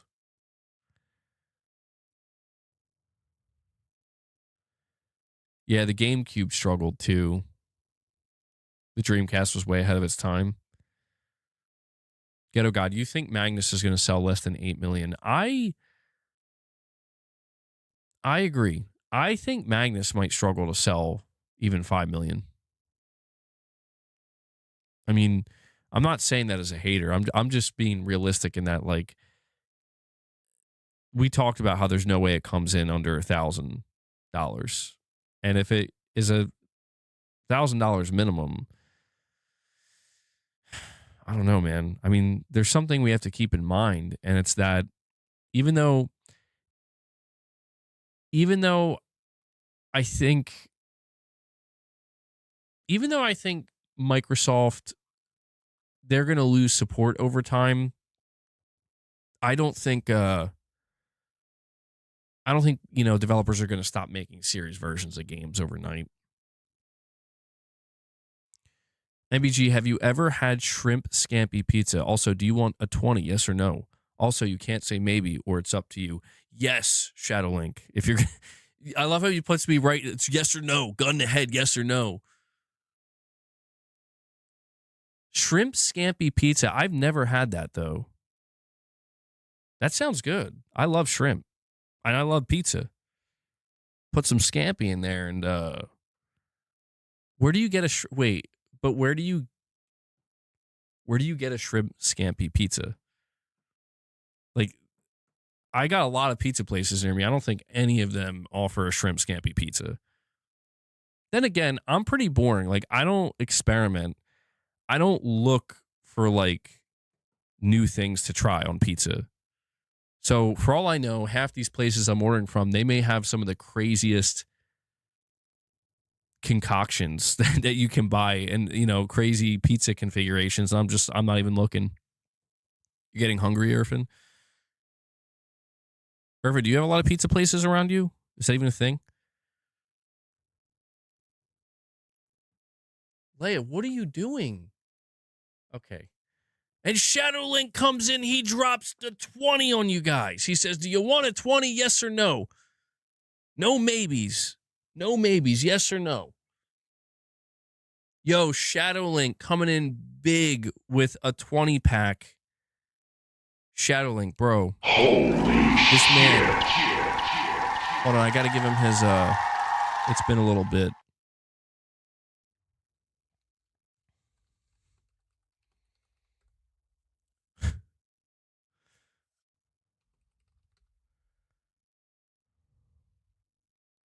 Link. Link. There we go. Link.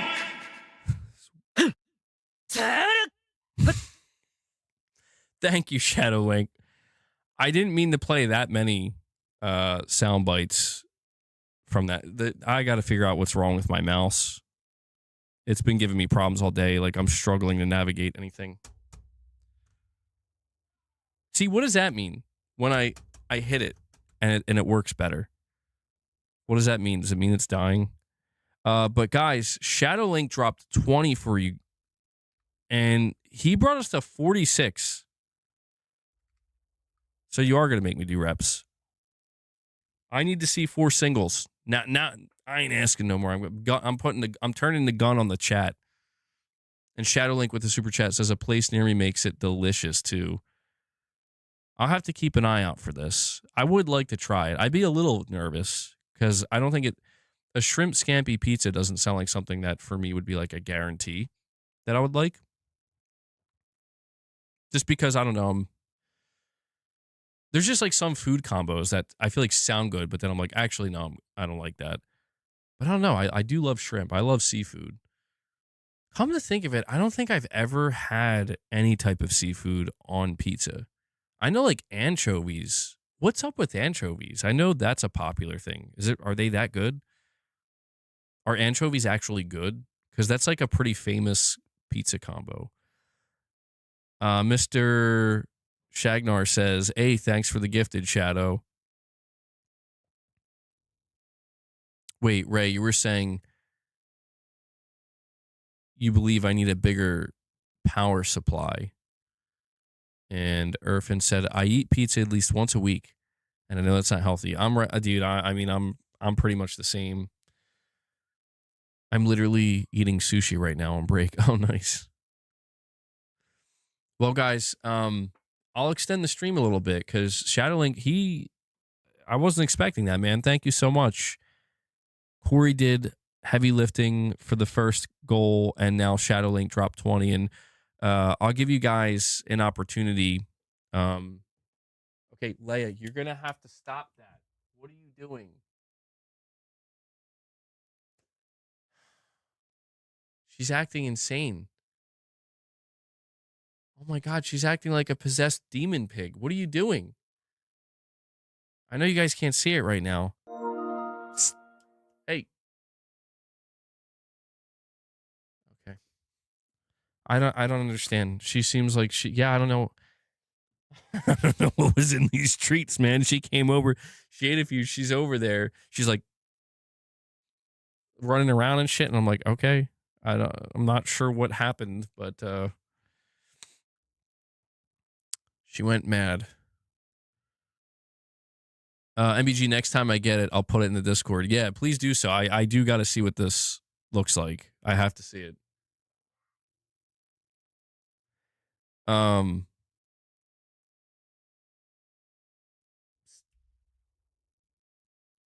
Well, that's not true all the time, Dillo.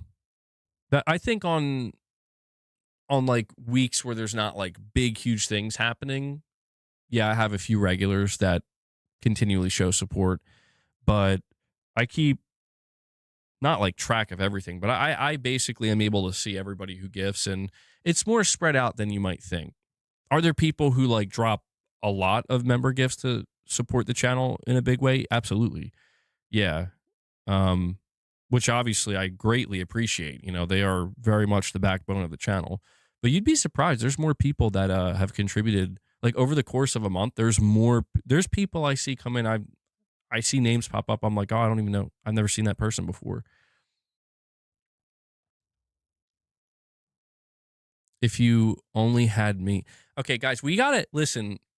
There's like a singular mission on this channel, and it's to figure out how we can get Irfin to become a channel member and gift memberships. No, I know, Dilla. No, it's all good, MRPD. I don't think he meant anything by it. At least I didn't take it that way. But listen, man, I'm just thankful in general. You know, I've had streams, dude, where like I didn't get any members, or I got like maybe like 4 members.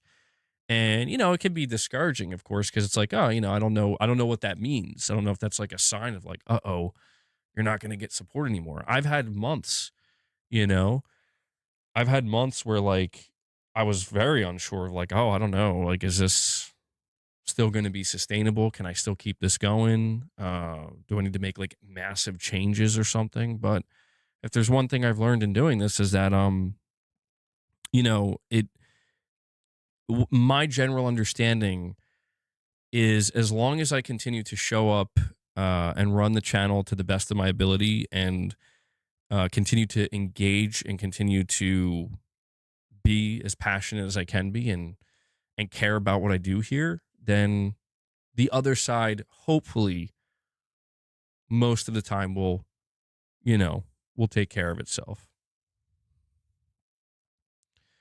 MRPD and Dillo are about to go, dude. You're about to have a smackdown. It's going down. It's all good. It's all good. I don't think that it's all good. MRPD. I don't think Dillo. Maybe it just read wrong. I don't know. Oh no. But we have to make it a mission. Apparently, Irfin is like rich. Irfin is rich. I don't know if he's actually rich, but I don't know. Maybe he is.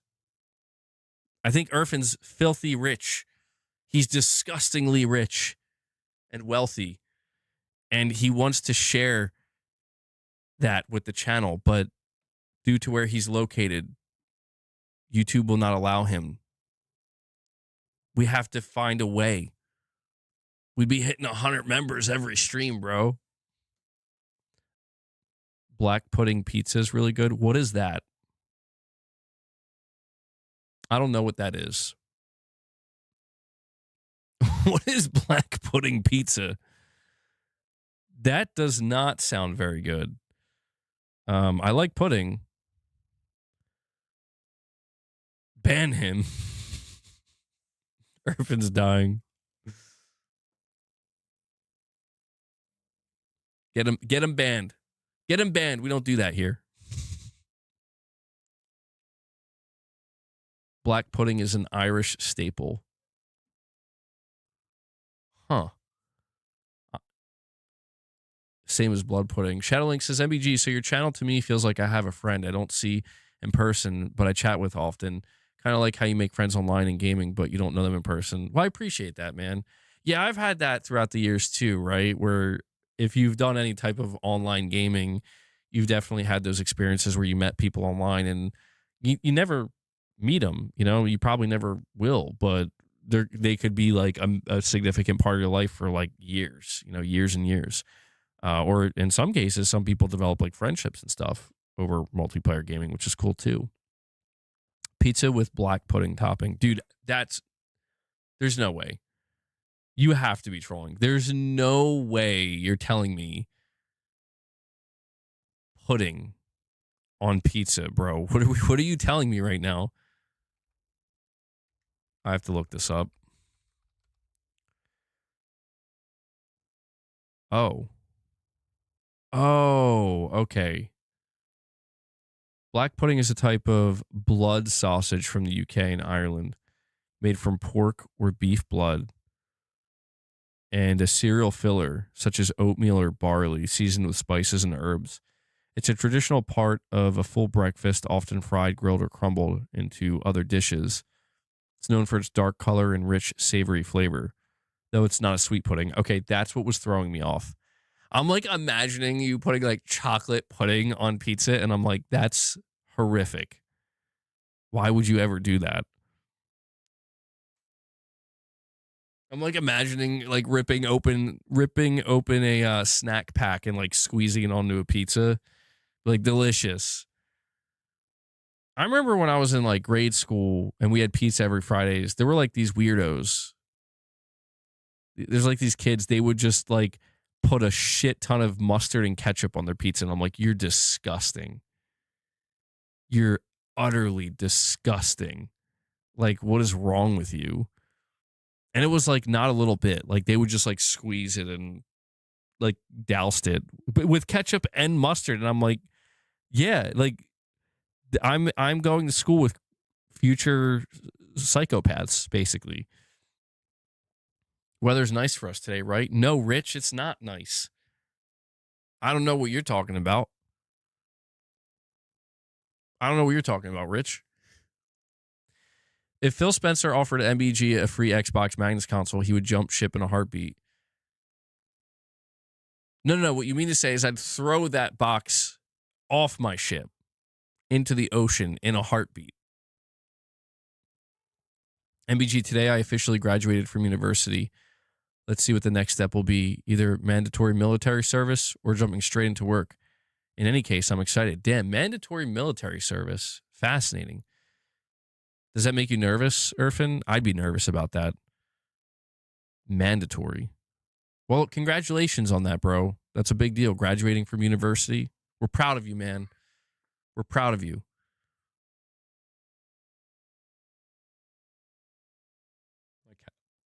My cats are being weird.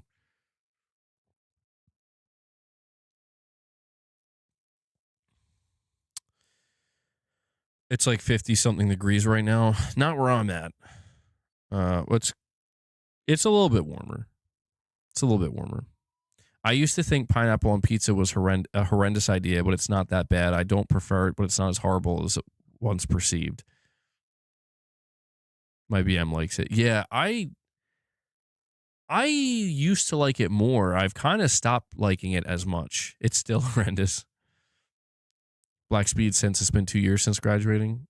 Well, congratulations, man. We got some smart people here. We got some students. Some graduated. All right, guys.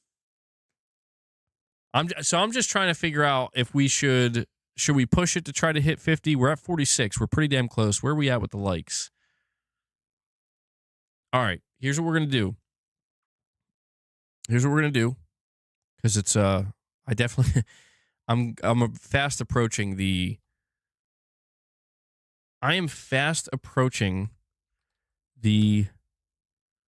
3.5 hour mark.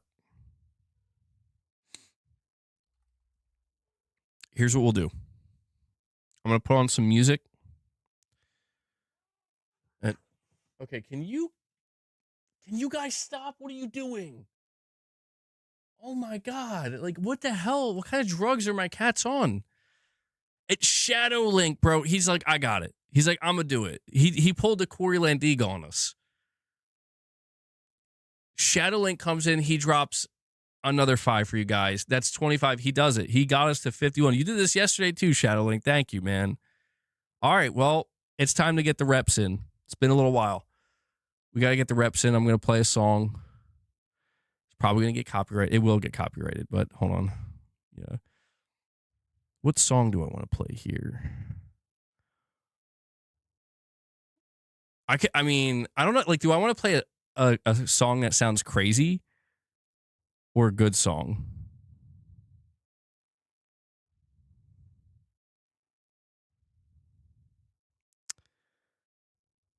Like, there's this one song I want to play that I think sounds good, but I'm pretty sure I'm not going to do squats. No, I'm pretty sure people are gonna be like, "Bro, what is this horrific song?" Just remember my ears. Tool. I would play Tool, but bro, I'm not trying to do reps for like 15 minutes straight. I'm gonna play a Soundgarden song.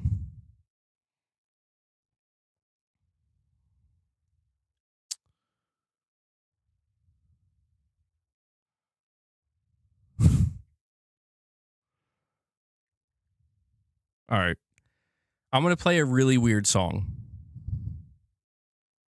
So here we go. Irfan, prepare your ears. You're probably not gonna like this one, Irfan. I don't care if you have one.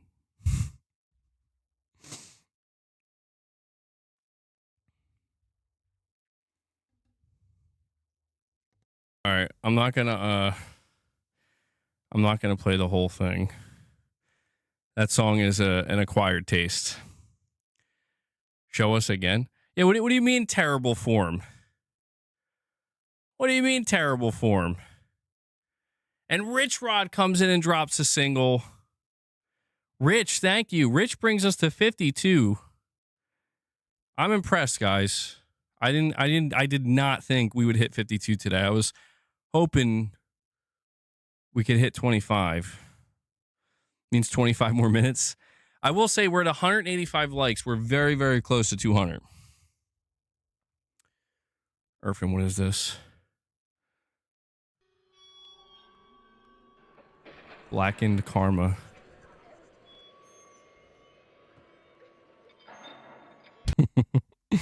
Blackened Karma. That's awesome. That's pretty good. I got it, dude. I'm going to end up getting a warning. Well, guys, sorry, Rich. I can't extend it for another 25 minutes. But I think this will pretty much wrap up today's stream. I thought I was going to have ultimately more to say about the PS6 topic, but I'm going to be honest, I just didn't. It's like one of those things where, like, you know, come across it in a headline, you see everybody talking about it, but the truth is, I think we've talked so much about the PS6 that it's like, yeah, people are pretty much prepared. It's not so shocking. It's a report that shocked everybody and nobody at the same time. I think everybody's kind of expecting it to get delayed now, but what's up, Clark? Did you get your treats? Before we head out, I'll give Clark some treats. Here you go, man. Oh my God. Bro, why do you smell like that, man? You smell like straight shit, bro.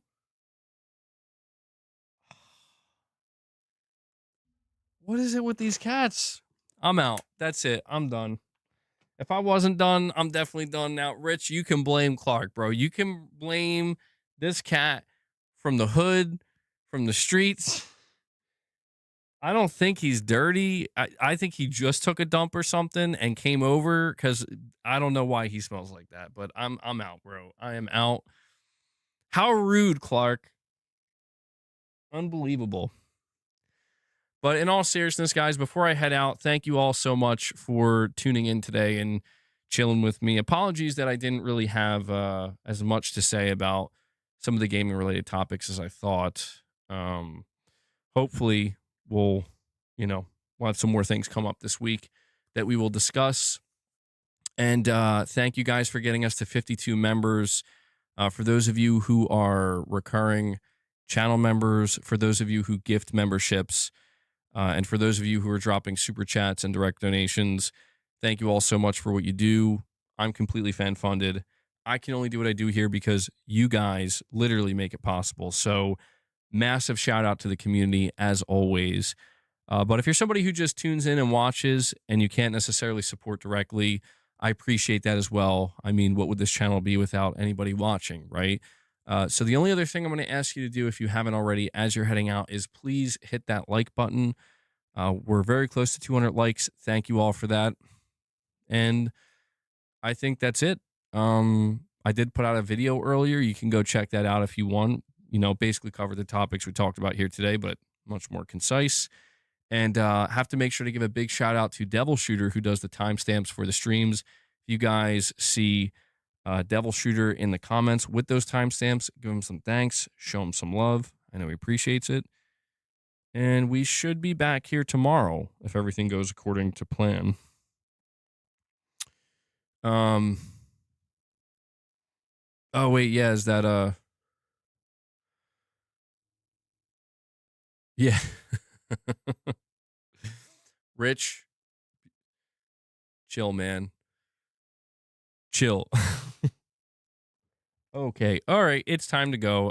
Clark's literally about to dump on my head here. Ain't no way, bro. Clark.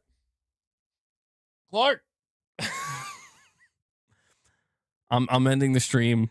Things are about to go real bad. So, Clark, what in God's name are you doing, boy? Are you guys seeing this shit? Bro's trying to climb into the vents. Just trying to end my damn stream. That's it. I'll catch you guys in the next one. Thank you all. Oh, man. No, it's all good, Rich. I was kidding. You're good. Oh, my God.